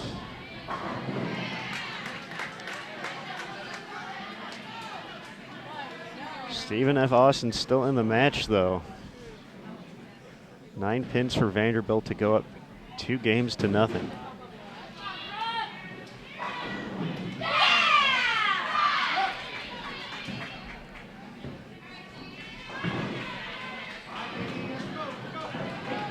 Shot for Vanderbilt, 10 back, 259 is a winner.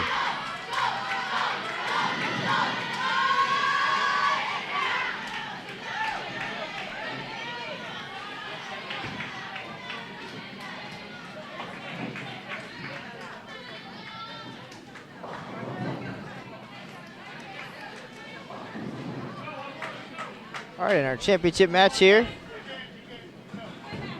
Arkansas State up 1-0, but trailing here in game 2. Nebraska up 15 after 6.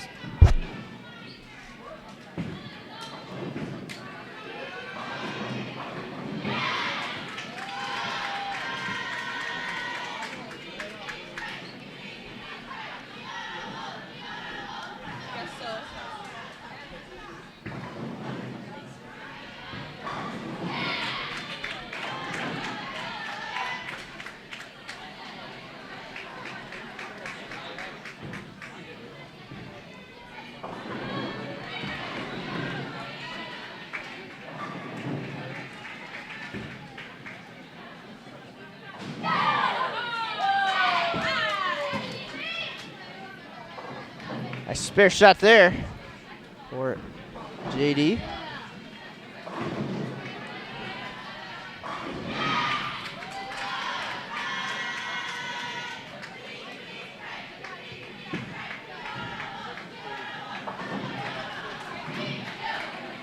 Nebraska still up 13.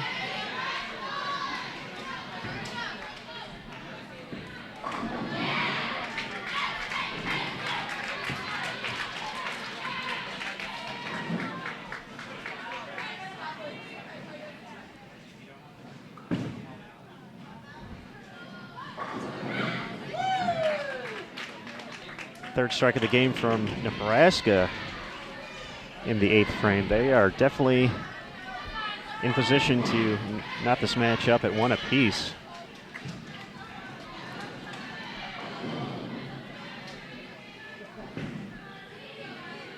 The one opened the difference so far.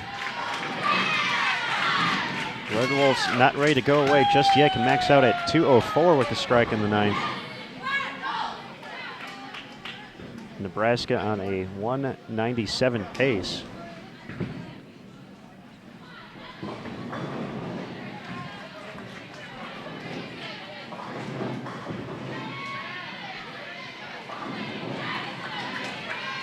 Jasmine Mason leaving the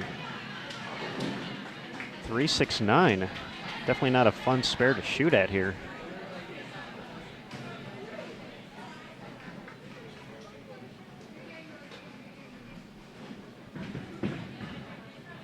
Big shot from Jordan Richard.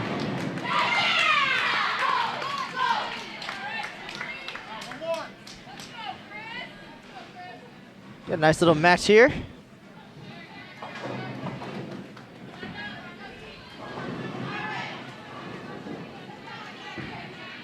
Jordan Richard with a chance to do Jordan Richard things. And she's still young, just a sophomore, but very experienced so far.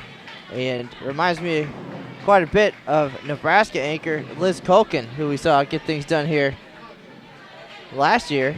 And of course, on various stages, now that she's graduated, PWBA champion. And no doubt that's the future path for Jordan and probably many of these players we're watching right now on our 2 featured pairs.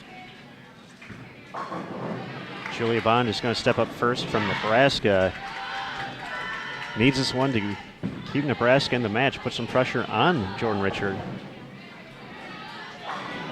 Fantastic shot. Nebraska can strike out to get to 195. 9 spare here from Arkansas would be 193, so.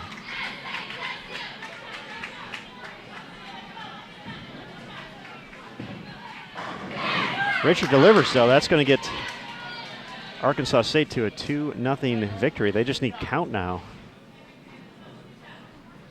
Or put up 2-0 in the match, I should say. They're going to win game 2.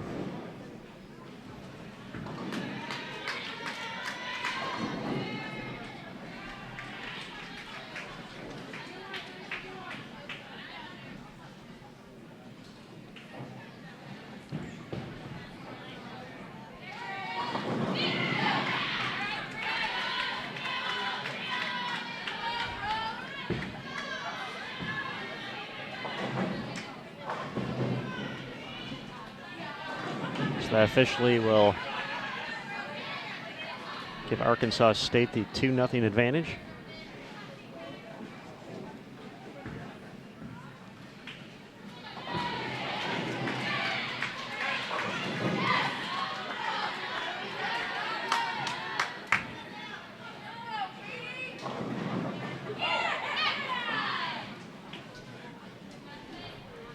So big spare shot there for Arkansas State in the 8th. Last 4 strikes for 204. 204, 105 victory, going up 2-0 here against the 3-time defending champs.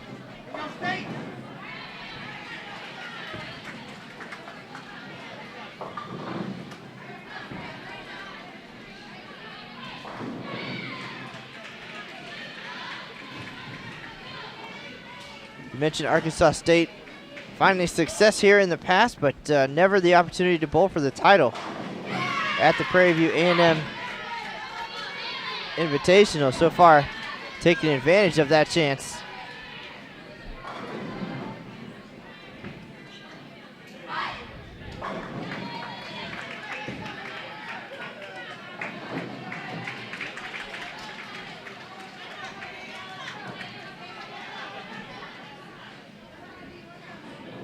Can Nebraska find a way to strike here and get back in this match?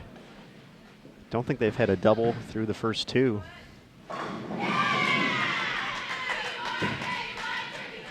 Arkansas State has been able to throw a few in a row.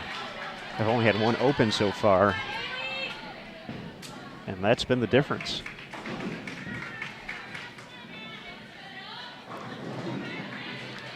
After 2 early opens, Stephen F. Austin has thrown 3 in a row. Get right back in the match with Vanderbilt after Vandy left the Creek Church in the 6th. It's like a nice crowd online for this championship match. So we do appreciate everybody tuning in for the live final at the 2016 at Prairie View A&M Invitational here at the ITRC. Arkansas State taking on Nebraska in our 3rd place match. Vanderbilt and Stephen F. Austin. It's the best of the best right here. The top 2 teams in the country facing off. Arkansas State with a 2-0 advantage.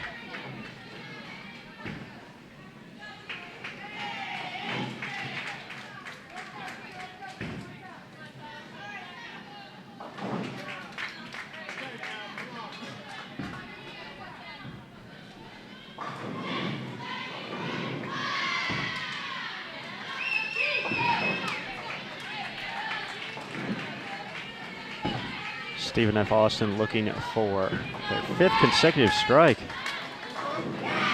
Delivers, looking to get a number up in the win column.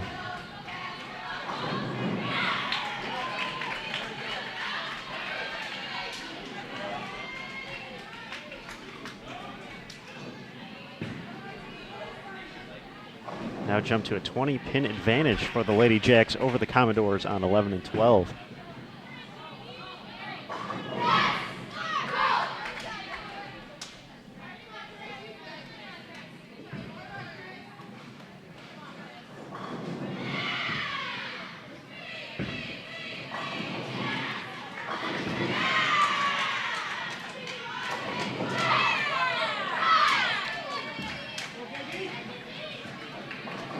Nebraska and Arkansas State even after 3. Nebraska still looking for that first double. Jasmine Mason's going to try and record it here.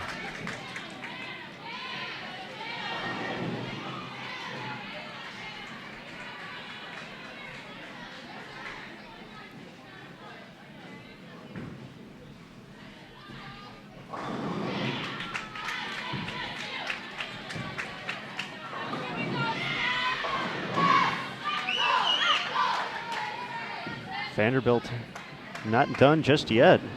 Stephanie Schwartz can certainly add to that. Great shot to kick off the 10th.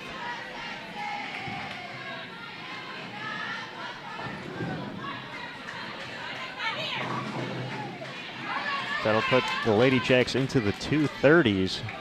Best Vanderbilt can do is 225, so just a matter of count for Stephen F. Austin to get into the win column. Don't even need that now. Over on 11 and 12.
.234 to 204 victory for Stephen F. Austin.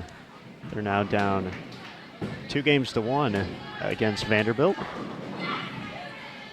It's the first double for Nebraska, not the way they intended to get it.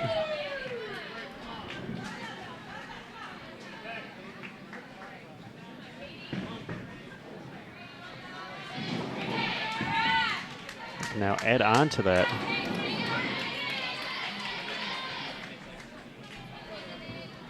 Arkansas State clean through 5, just 2 strikes though.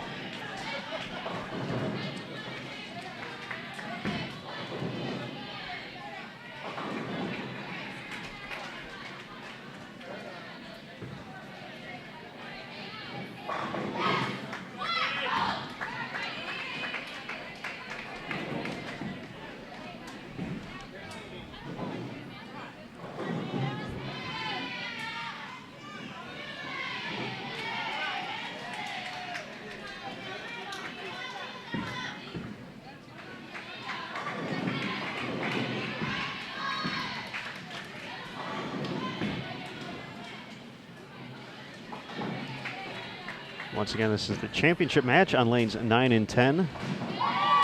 Nebraska taking on Arkansas State. Stephen F. Austin and Vanderbilt bowling for 3rd place here at the 2016 Prairie View Invitational at the International Training and Research Center in Arlington, Texas. I'm Aaron Smith alongside Matt Cannizzaro. We provided wire-to-wire coverage of the PVI here in 2016, and it's going to end right here. As soon as we know who our champion is. Be sure to check out the recap on bowl.com later this evening.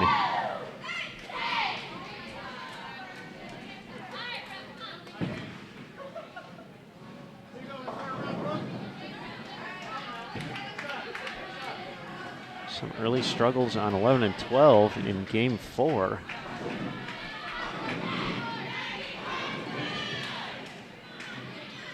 Arkansas State working on 3 consecutive spares. Brooke Wood looking for the strike in frame 7. The Bears aren't going to get it done here in Game 3 against Nebraska. The Huskers didn't carry early on in this match, but doing much better here.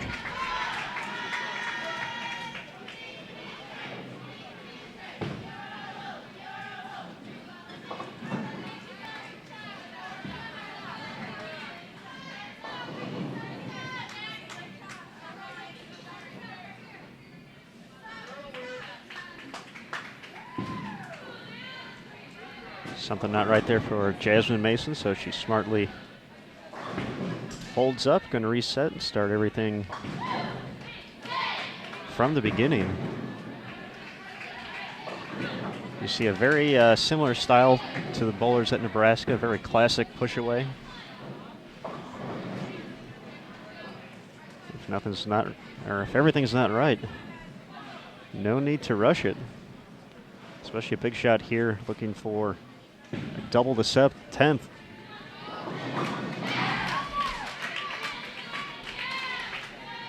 That's how it's done, folks.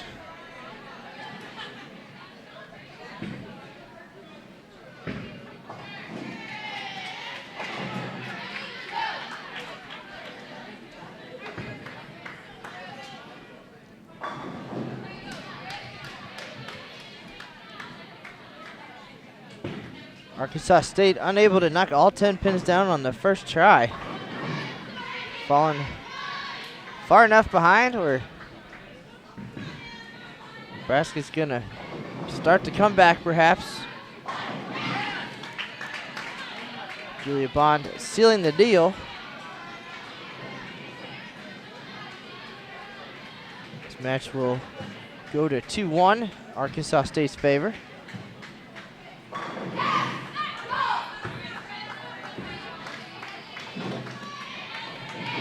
Our other pair, it's not pretty, but Vanderbilt up 9 after 3.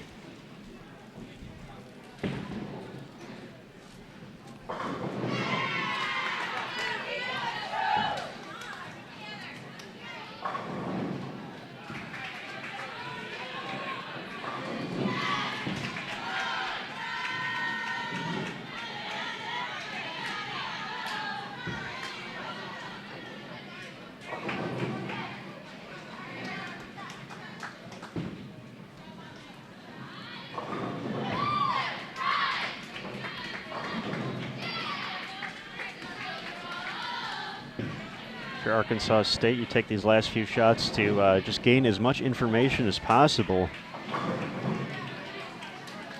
knowing you'll have to see this lane 10 at least one more time.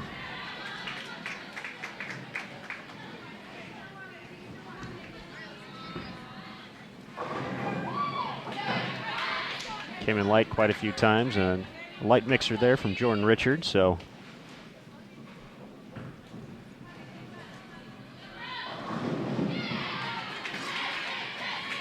if they're able to win Game 4, they'll try to clinch the title on lane 10 in Game 5.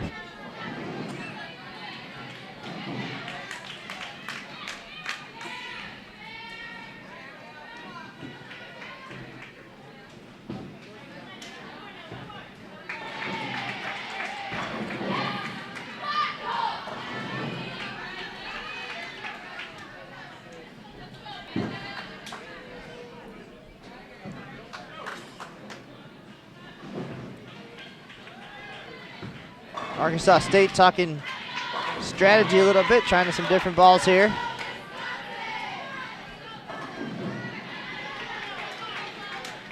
Maybe looking for a different shape.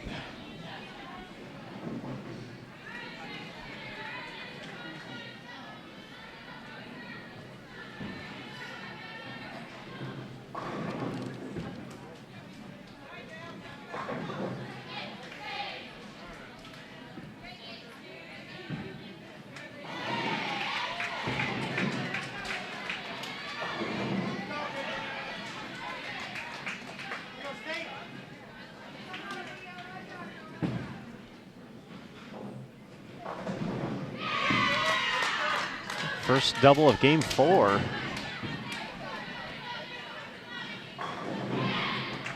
Over on 11 and 12 goes to Stephen F. Austin.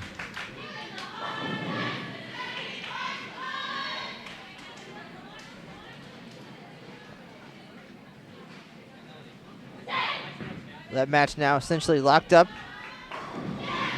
after 6 frames.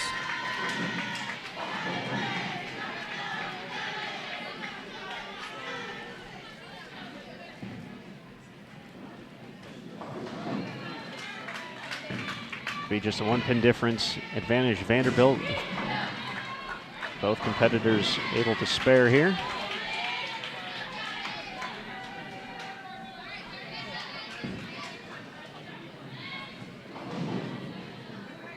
Vanderbilt a frame behind, though, in the match.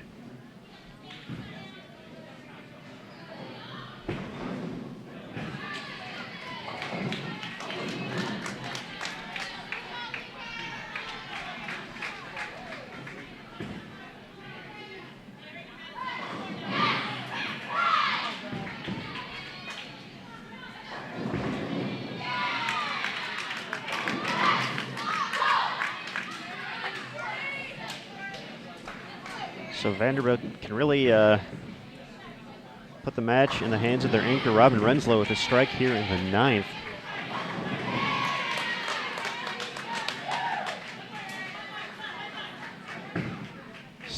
Stephen F. Austin keeping the pressure on. Strike in the 9th of their own.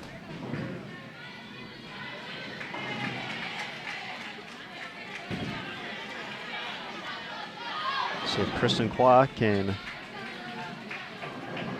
deliver the double for the Commodores, stepping up on lane 12. See her number 27 on the back of her shirt.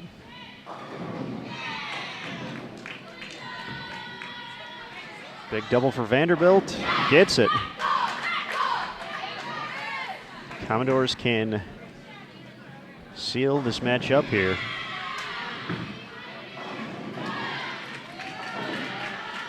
Stephanie Schwartz looking to put some pressure, though. First shot of the 10th.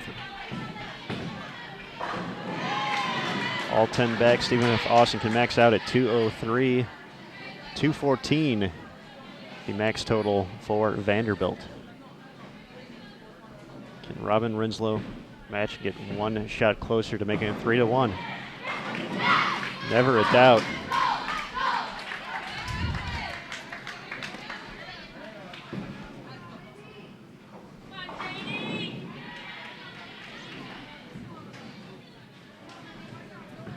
Schwartz looking to match. Unable to get the 8-pin out. It's going to put the max score for Stephen F. Austin at 192. Vanderbilt just needs count here to make it 3-1.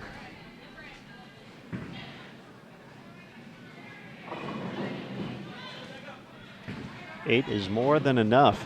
So Vanderbilt will be one game away from securing a 3rd place here at the 2016 Prairie View Invitational.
Early double for Arkansas State gives them the advantage here in Game 4 over on 9 and 10.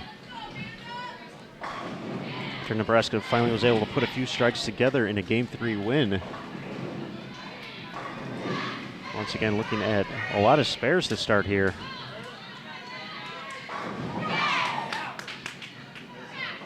Jordan Richard makes it 3 in a row for the Red Wolves.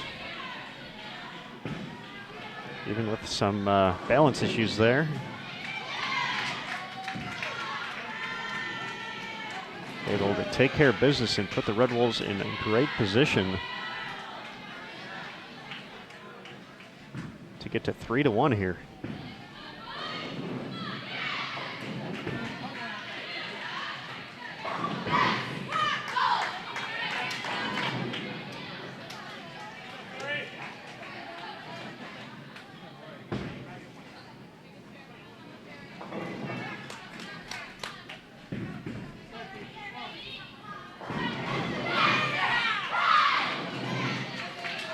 Jordan's sister Haley makes it 4 in a row for the Red Wolves. Nebraska needs to figure out something quick here. Otherwise, it's a win or go home.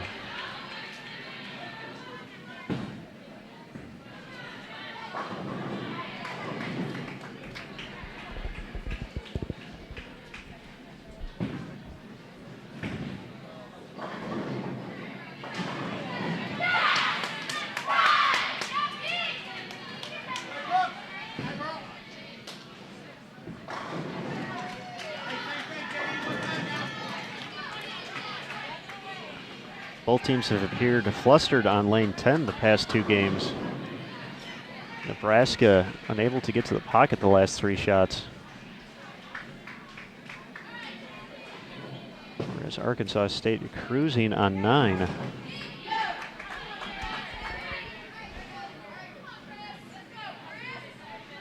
Looking for their 6th consecutive strike. J.D. Scott Jones delivers.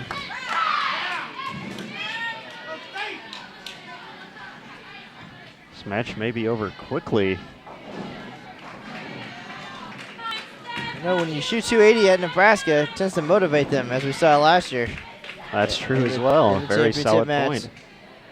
And if you're Nebraska, maybe some gamesmanship here. Don't have a strike yet through 5, you're clean.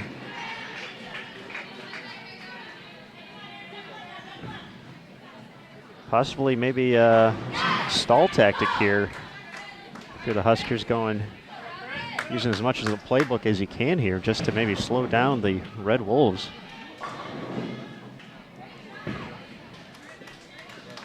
Because they can't start on lane 10 until they finish up, so.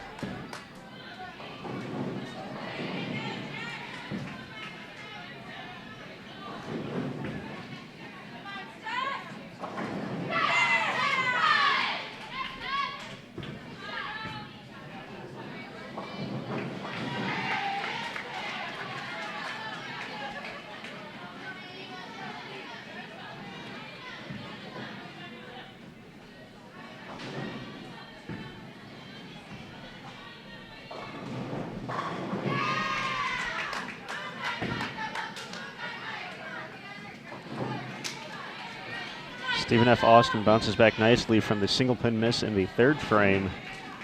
Responds with a double. Vanderbilt has exchanged strikes and spares so far. So still pretty close over on 11 and 12.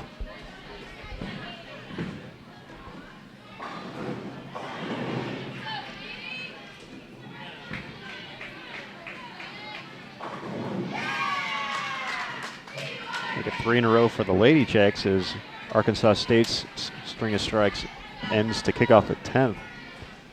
Spare will get him into the 250s. Best Nebraska can do at this point is 218. So the Red Wolves 1 win away.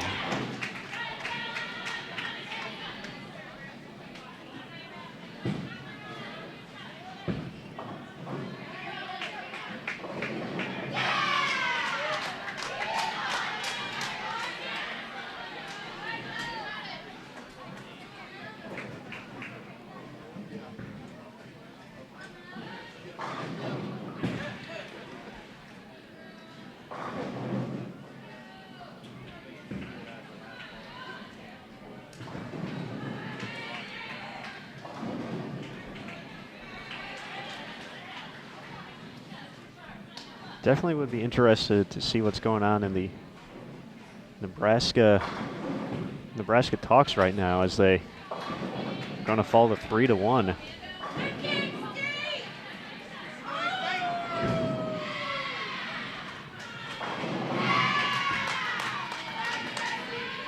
Once again, no hurry to finish this game.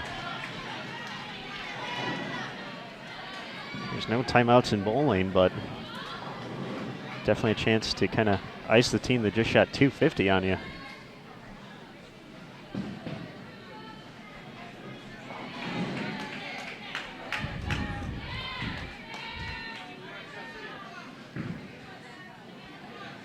Stephen F. Austin not ready to finish up their 2016 Prairie View Invitational just yet. 5 in a row after the open in the third.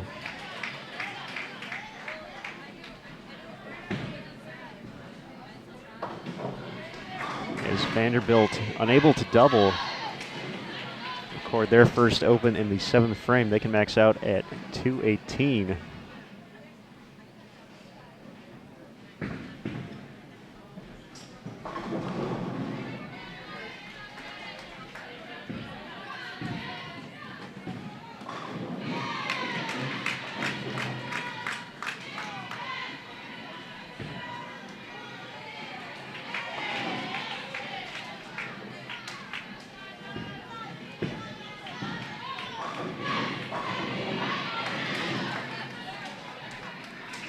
They'll drop Vanderbilt's max down to 208 now.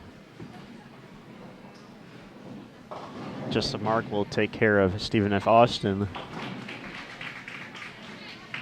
This match will be 3-2.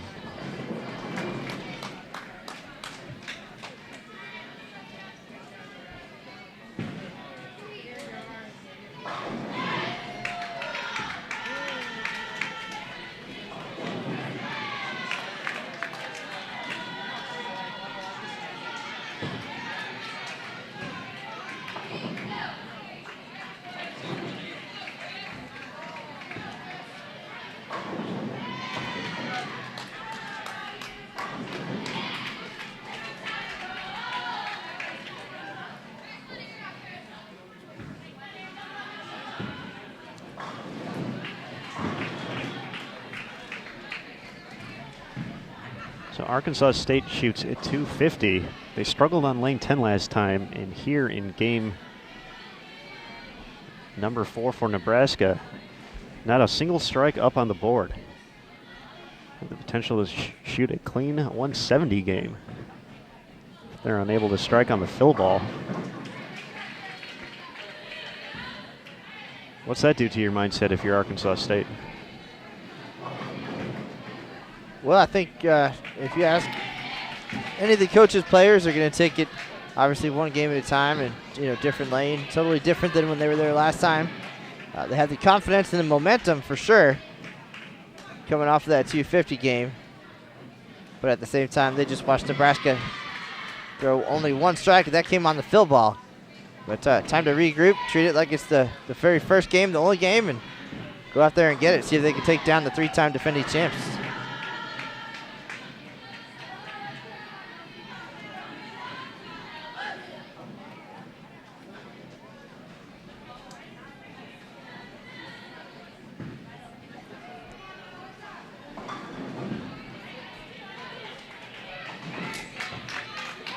You definitely have to like your chances if you're Arkansas State. You're coming on to kind of the interesting lane, but regardless of how this game turns out, Nebraska will have to go back there the next game. Definitely in the driver's seat in Arkansas State, the higher seed as well, so they would get lane choice if Nebraska was able to win the next two and force a deciding game 7. Stephen F. Austin in the books with 227.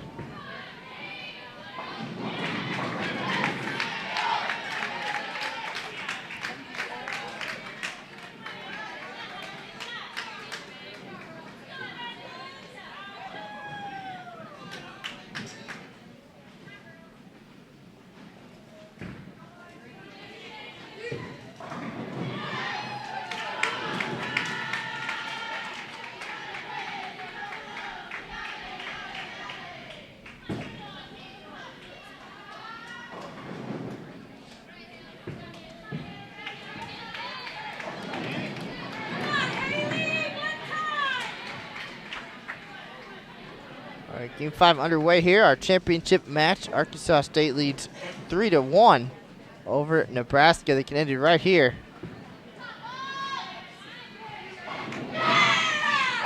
Haley Richard gets things going with a strike in the first frame. That momentum continues for the Red Wolves.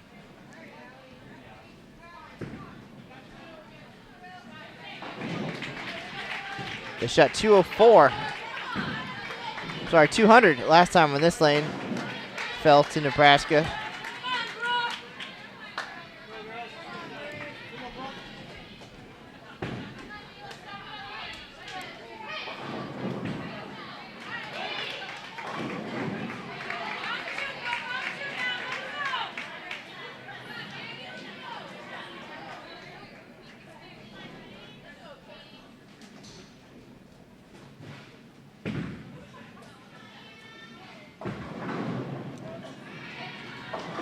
Early disaster here for Nebraska.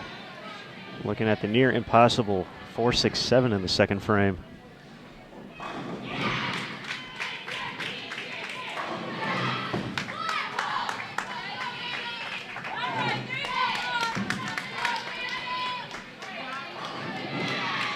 Arkansas State takes care of the spare. They are one win away from taking home the title here at the 2016 Prairie View Invitational. Vanderbilt a win away from a third place finish.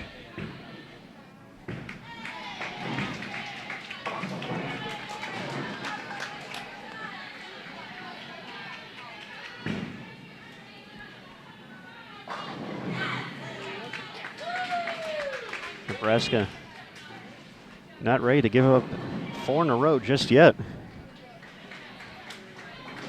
Nice shot by Melanie Crawford in the third frame.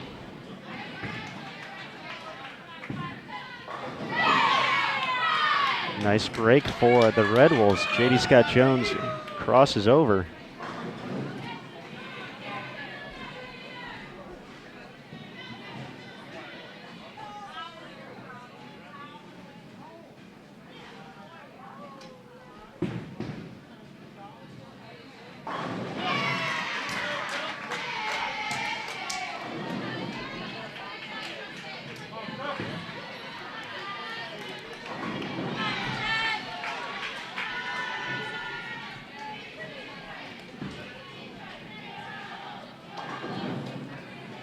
Stephanie Mims is going to step up next for Arkansas State.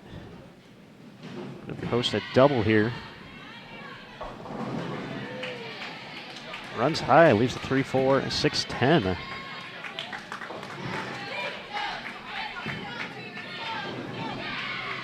Can Nebraska gain some momentum with a double? Jasmine Mason is going to try and do so.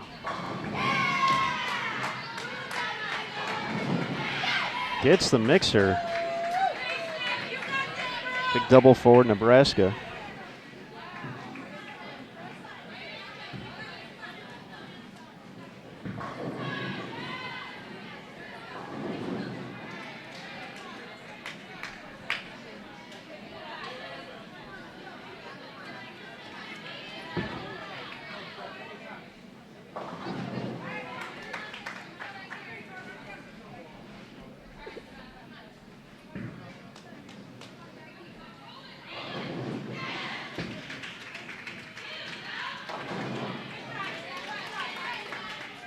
Mims only able to get 3, so Nebraska going to move back into the lead with the double.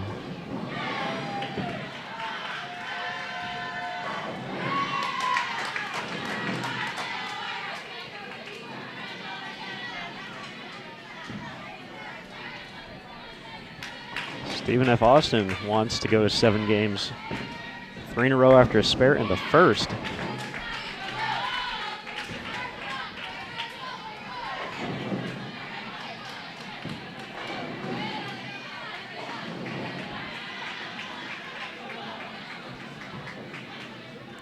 Last few shots have gone through the nose for Arkansas State. So lane 10 definitely playing some tricks with these players.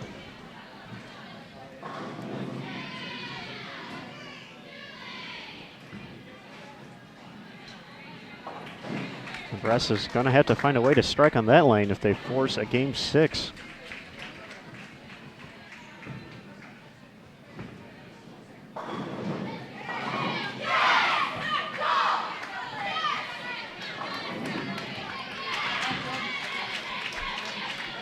All right, halfway through, 5-pin advantage for Nebraska.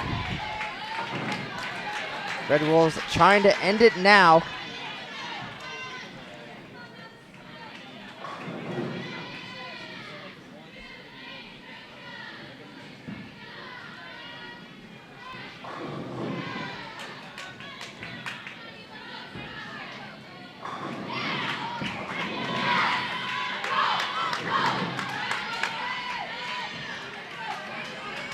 Vanderbilt responds with a double after back-to-back spares in the 4th and 5th.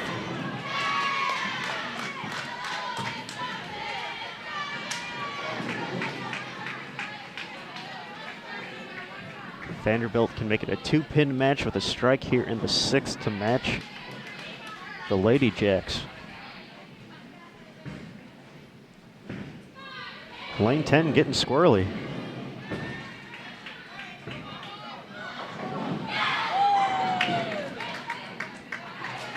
Have to imagine Arkansas State would not want to go back to that lane. It came down to a game 7.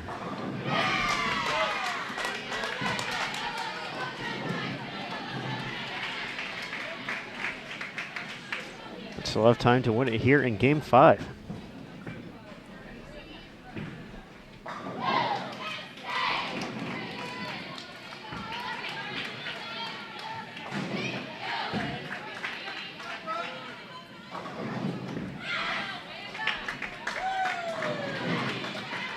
Second double of game number 5 for Nebraska.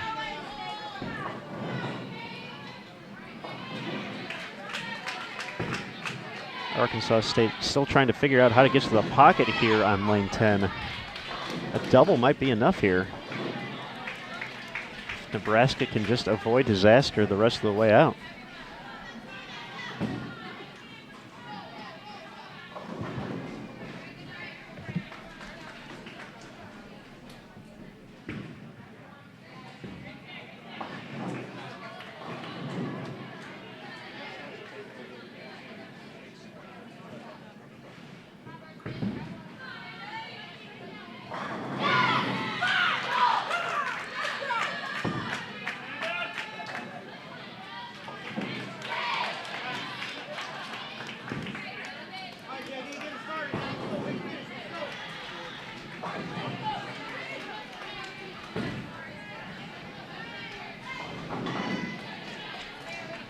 Split in the 8th frame for Stephen F. Austin, drops their max score down to 234. Vanderbilt still has 246 out there, so still a long way to go. This is just the 8th frame, but a step in the right direction for the Commodores.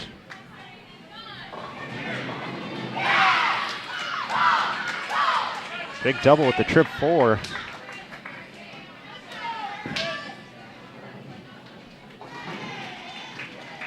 So Vanderbilt can match Stephen F. Austin the rest of the way. They would wrap up 3rd place. Arkansas State showing no signs of figuring out lane 10. So Nebraska just needs to stay out of their own way. Tough break for Stephen F. Austin, 7-10 in the 9th. They're looking at back-to-back open frames.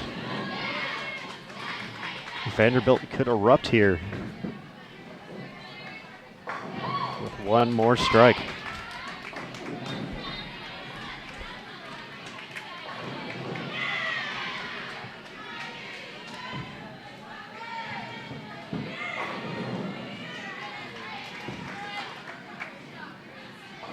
Ten-pin for Vanderbilt.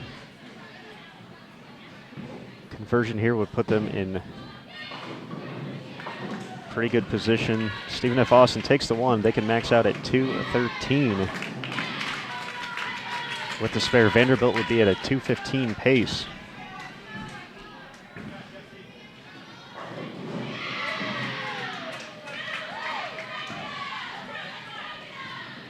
Nebraska can go strike spare in the 10th to force Arkansas State to throw the last 4.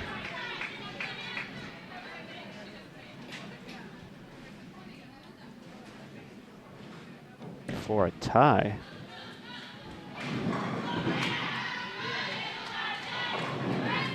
Arkansas State still struggling to get to the 1-3.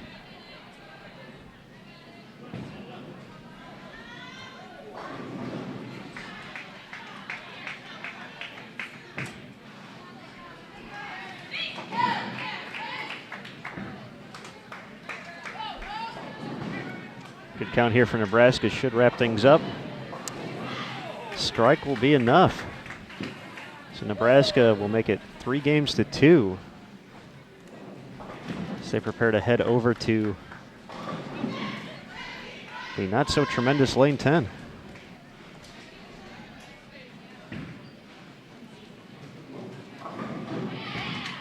Count here will give Vanderbilt 3rd place. So the Commodores finishing in 3rd place. Stephen F. Austin going to take 4th place. As Vanderbilt wraps up a 4-2 victory.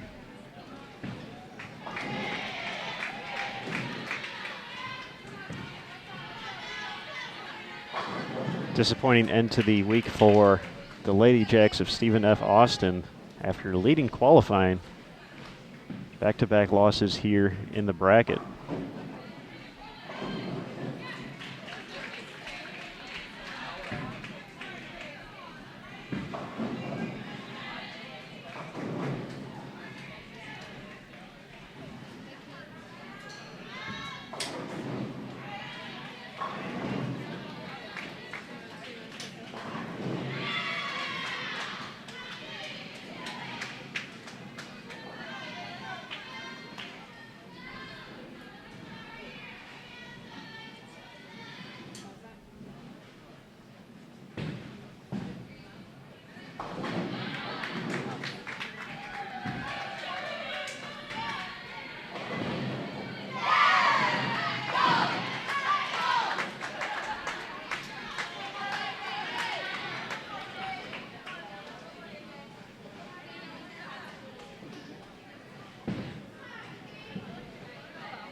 .225 to 202. Vanderbilt with the win over Stephen F. Austin.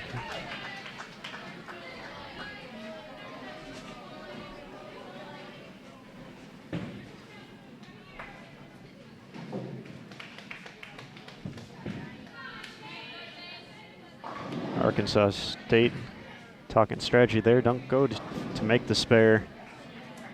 Try something different.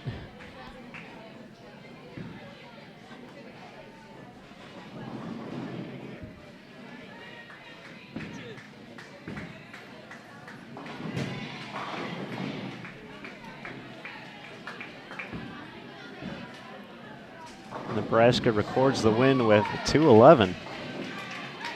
Force game 6.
.211 to 177. Nebraska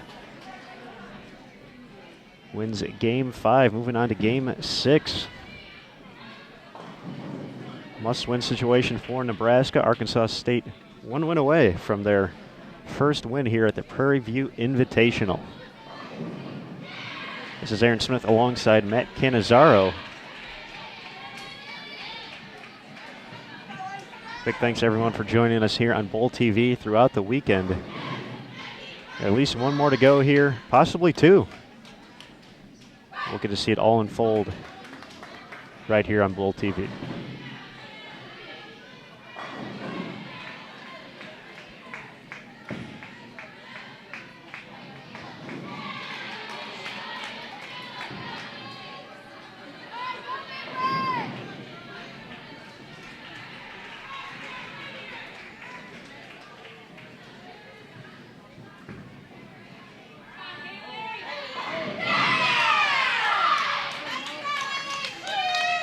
Game 6 underway, lane 10 proving to be the challenge in this match.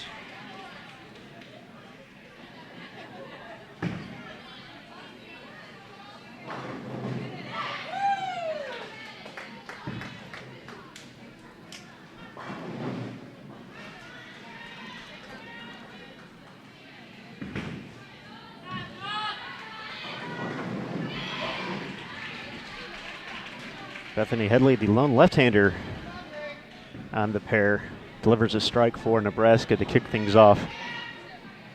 The righties have made this look tough, though.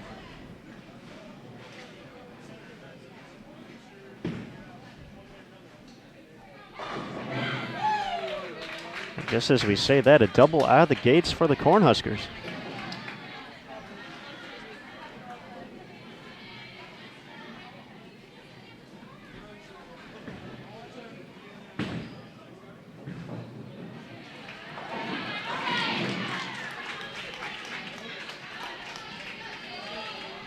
Last time on this lane, Arkansas State shot .259.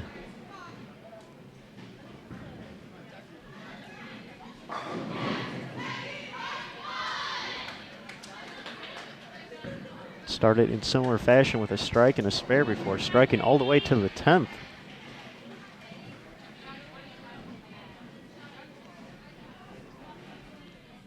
Nebraska shot 180 last time on lane 10. Not recording a strike to their fill ball, so I've already doubled.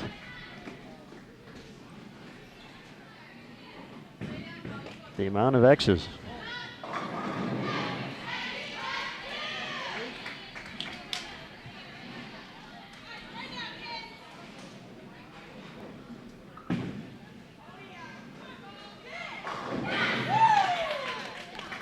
How about Nebraska here, Mr. Cannizzaro? So at this point now, Nebraska figuring out lane 10. A strategy potentially could come into play here momentarily. Of course, a long way to go here in this game. But for Arkansas State, you get lane's choice going into the next game.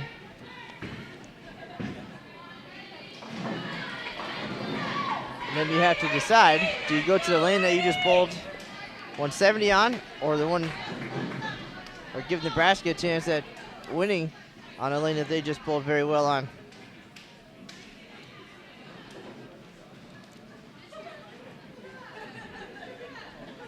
But down fast here in game 6.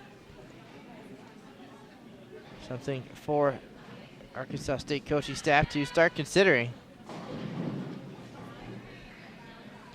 Definitely did not look this way in the early going. Arkansas State had all the momentum.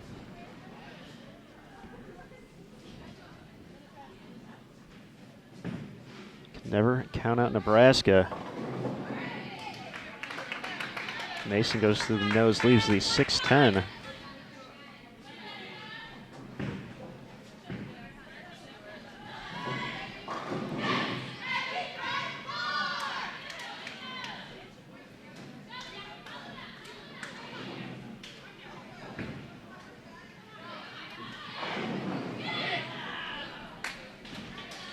Uncooperative 8-pin on lane 9. Deficit now 31 pins.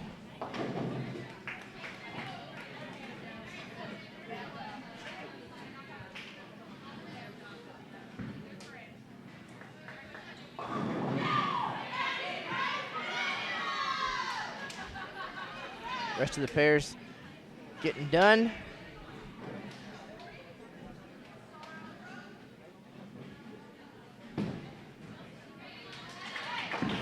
If you are just joining us, you're watching the championship match of the 2016 Prairie View A&M Invitational here at the ITRC in Arlington, Texas, Nebraska, and Arkansas State. Red Wolves lead Nebraska 3-2, but have fallen behind early here in Game 6. Should it come down to Game 7, higher seed, Arkansas State will have lane choice.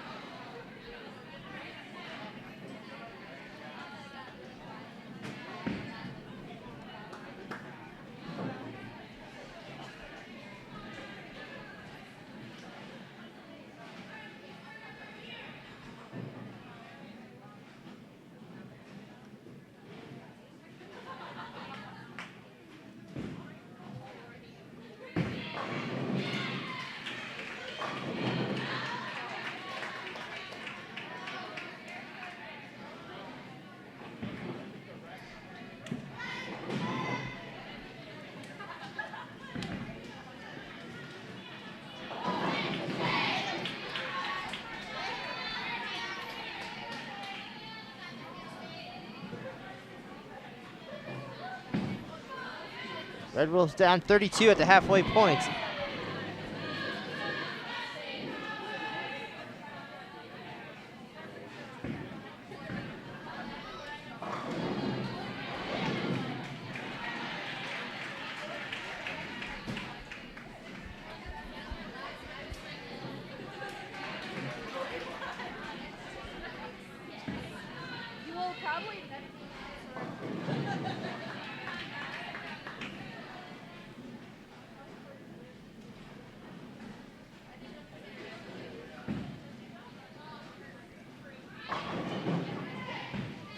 Shot by Haley Richard, unable to get the 10 out. So just one strike so far for the Red Wolves on 9 here in game number 6.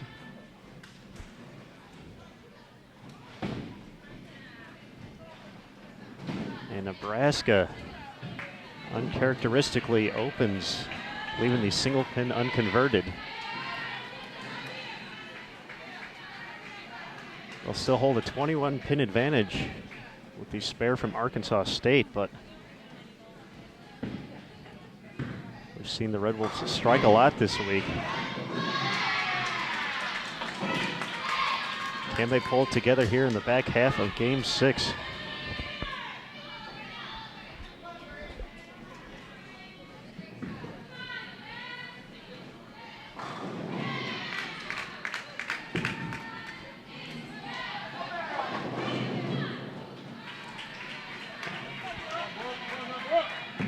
A strange 4.57 after the open. Tough hit there.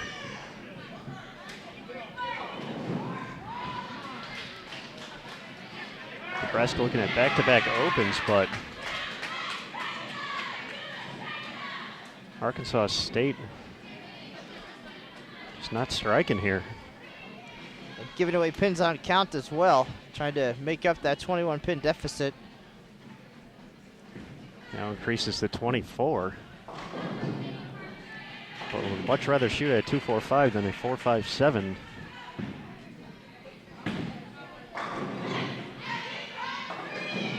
But Arkansas State opens the door.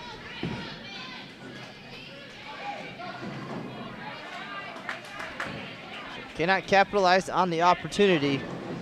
And now down 24 with 3 frames to go.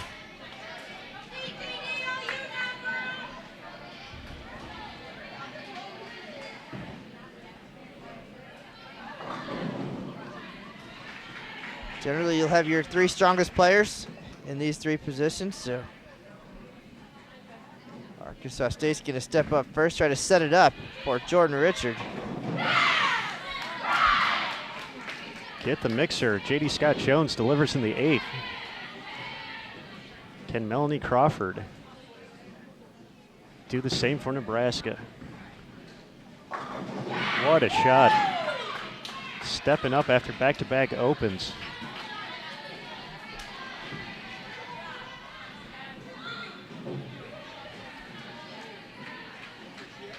quickly turning into an instant classic here on Bowl TV.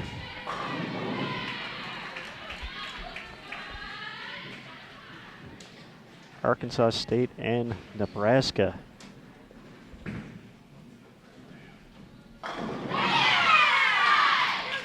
Take him when you can get him. Stephanie Mims crosses over for the Brooklyn, and big double here for Arkansas State to set up Jordan Richard.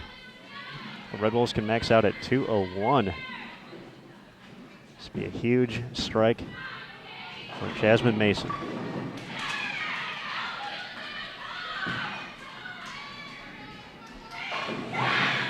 Responds 10 back.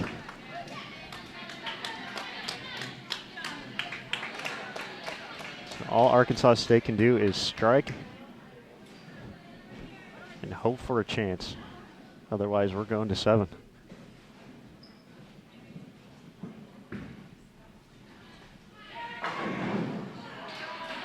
Jordan Richard leads the 10.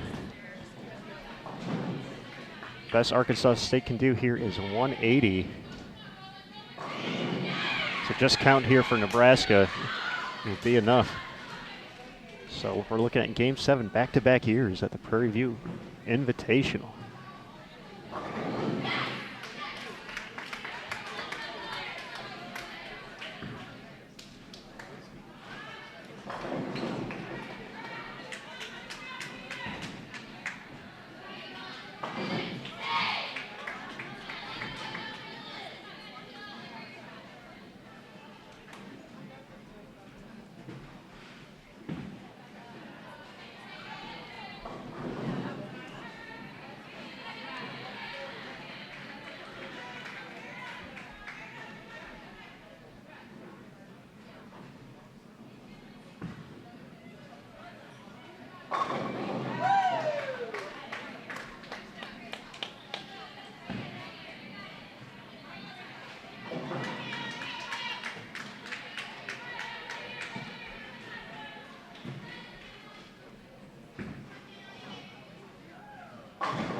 So just like that, Arkansas State goes from being up 3-1 in this match to a Game 7, 3-3, after losing 2 games in a row.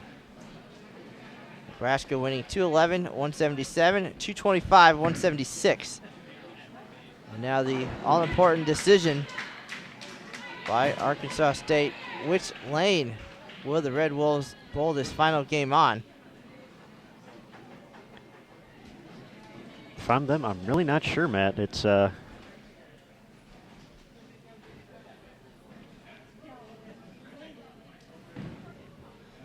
Arkansas State has looked human the last 2 games after that big 259. Nebraska showed that they could perform on lane 10.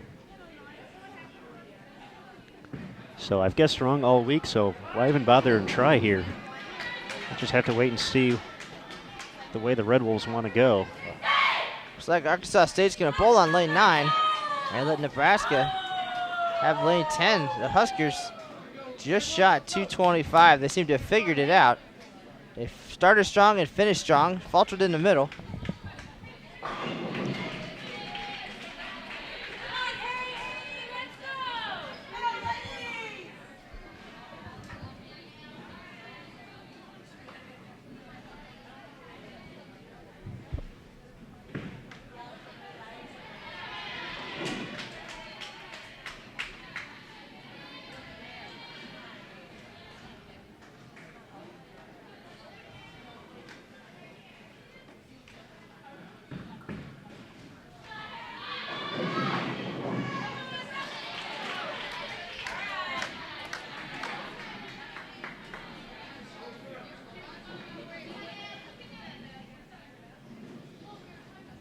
Arkansas State will start off with a 10-pin in the deciding game.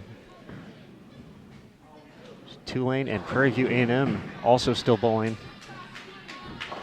Not sure what game they are in. They're almost done with it though. So they may be in 6 or finishing up 7.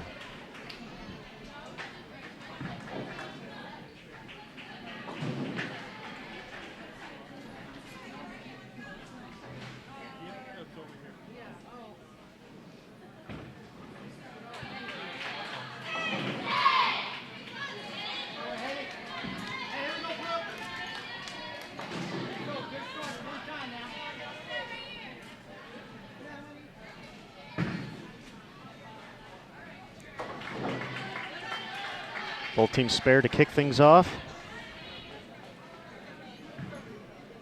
Here in the final match of the 2016 Prairie View Invitational. Thanks again for joining us here on Bowl TV. Brooke Wood in the second frame for Arkansas State. Late hit on the 7. Arkansas State was up 3-1. Looking to hold on. Nebraska matches the intensity with a strike of their own.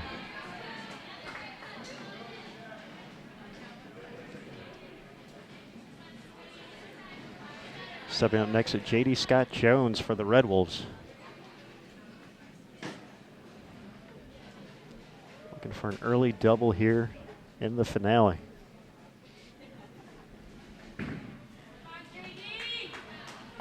Shot reads early, leaves the 6-9-10.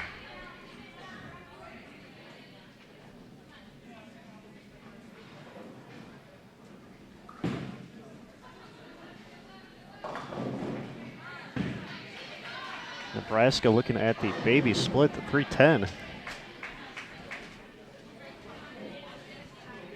Neither tremendously fun to shoot at this juncture of the event.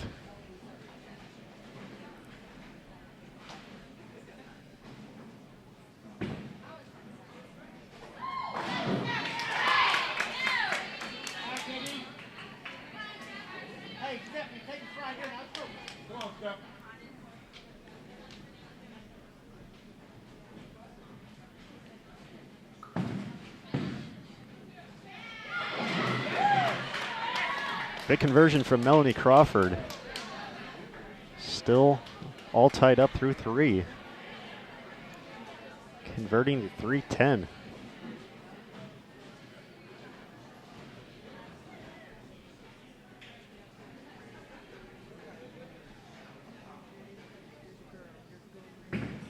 Stephanie Mims, 4th frame, Arkansas State.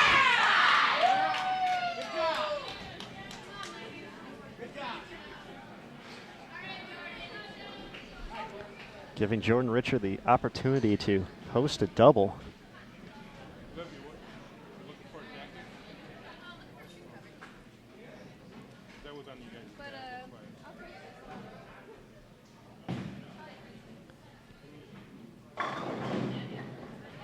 What a break for Nebraska. Jasmine Mason. That shot left off her hand. Crosses over. Bill Straub and company will take it though.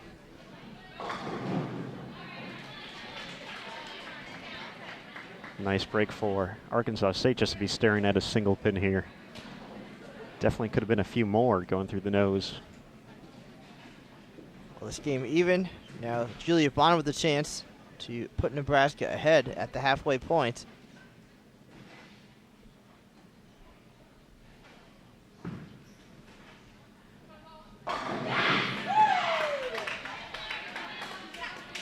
Couldn't have been more solid. You couldn't see it from here, but you can certainly hear it throughout this ITRC. This is the last pair of lanes going, all other matches complete, so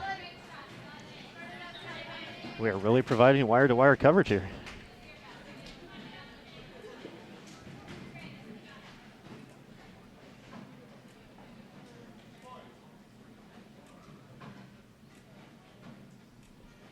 Nebraska coach Bill Straub working with his leadoff bowler.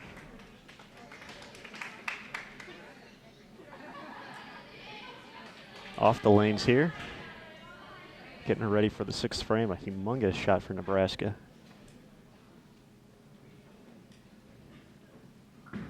Haley Richard put up a strike here. Looks good, delivers.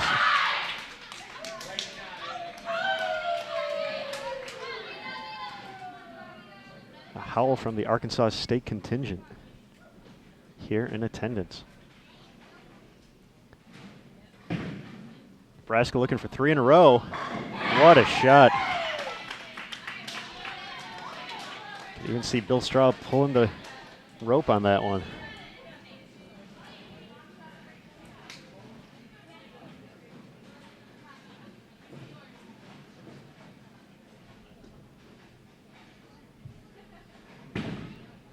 Arkansas State needs a double here. And the fast 8, just a tad high for Brooke Wood. Aaron, I think a couple more shots like we've seen out of Nebraska, and Nick Bohanna is going to come over and hand the keys to Bill Straub. As Nebraska has claimed ownership of the ITRC, potentially winning this event for the 4th consecutive time. Well, Nick's going to hold on to the keys for at least another frame here, the 4-6-10 in the 7th.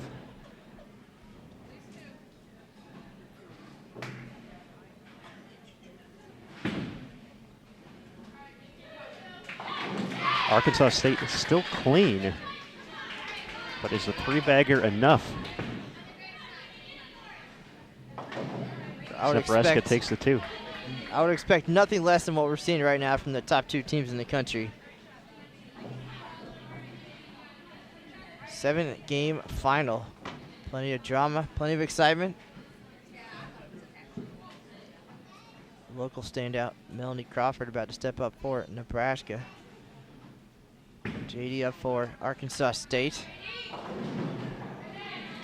Cannot tickle the 2. She had went high last time on that lane and made the over adjustment.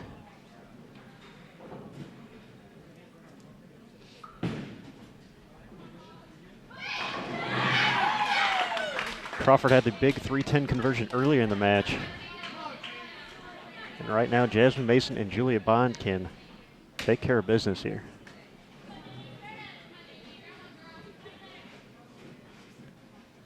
Double from Mason would put Nebraska up 16.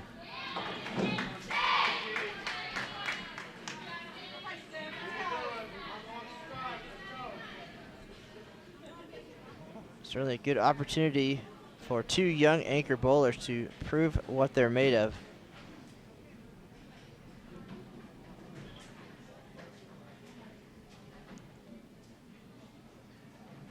Arkansas State's going to step up first here. Jasmine Mason still sitting, waiting for her opportunity. Stephanie Mims, 9th frame, Arkansas State. Great shot and rings the 10. Red Wolves haven't struck since the 6th frame. Staying clean to stay in it. Big shot here coming up for Mason in the 9th. She struck in the 4th frame, crossing over. So we'll see if she makes the correct adjustment. Spent a long time waiting for this shot.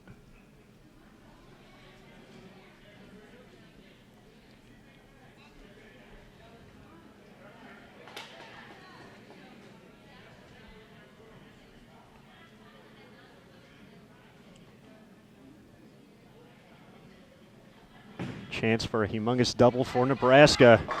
What a shot.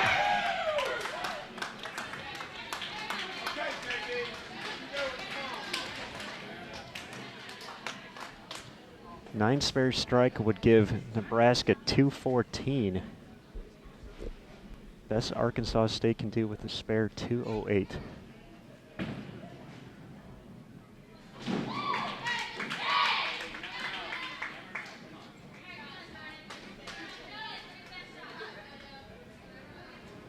So a strike from Julia Bond will seal things up. Bill Straub offering some last-minute advice to his anchor sophomore.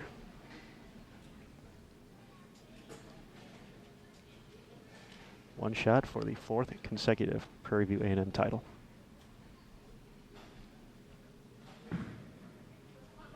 It's got a chance, and what a comeback from Nebraska.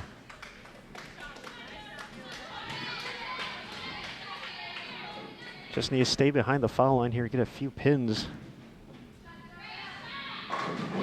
As Jordan Richard delivers the strike for the Red Wolves. Talk about a fantastic event for them, but up 3-1. Nebraska says nay, nay. Nebraska winning 4 out of 5 here at the Prairie View A&M Invitational. Question is anybody going to come back next year? All right, still need count here. This will do it. Nebraska, the 2016 Prairie View Invitational champions for the 4th consecutive year.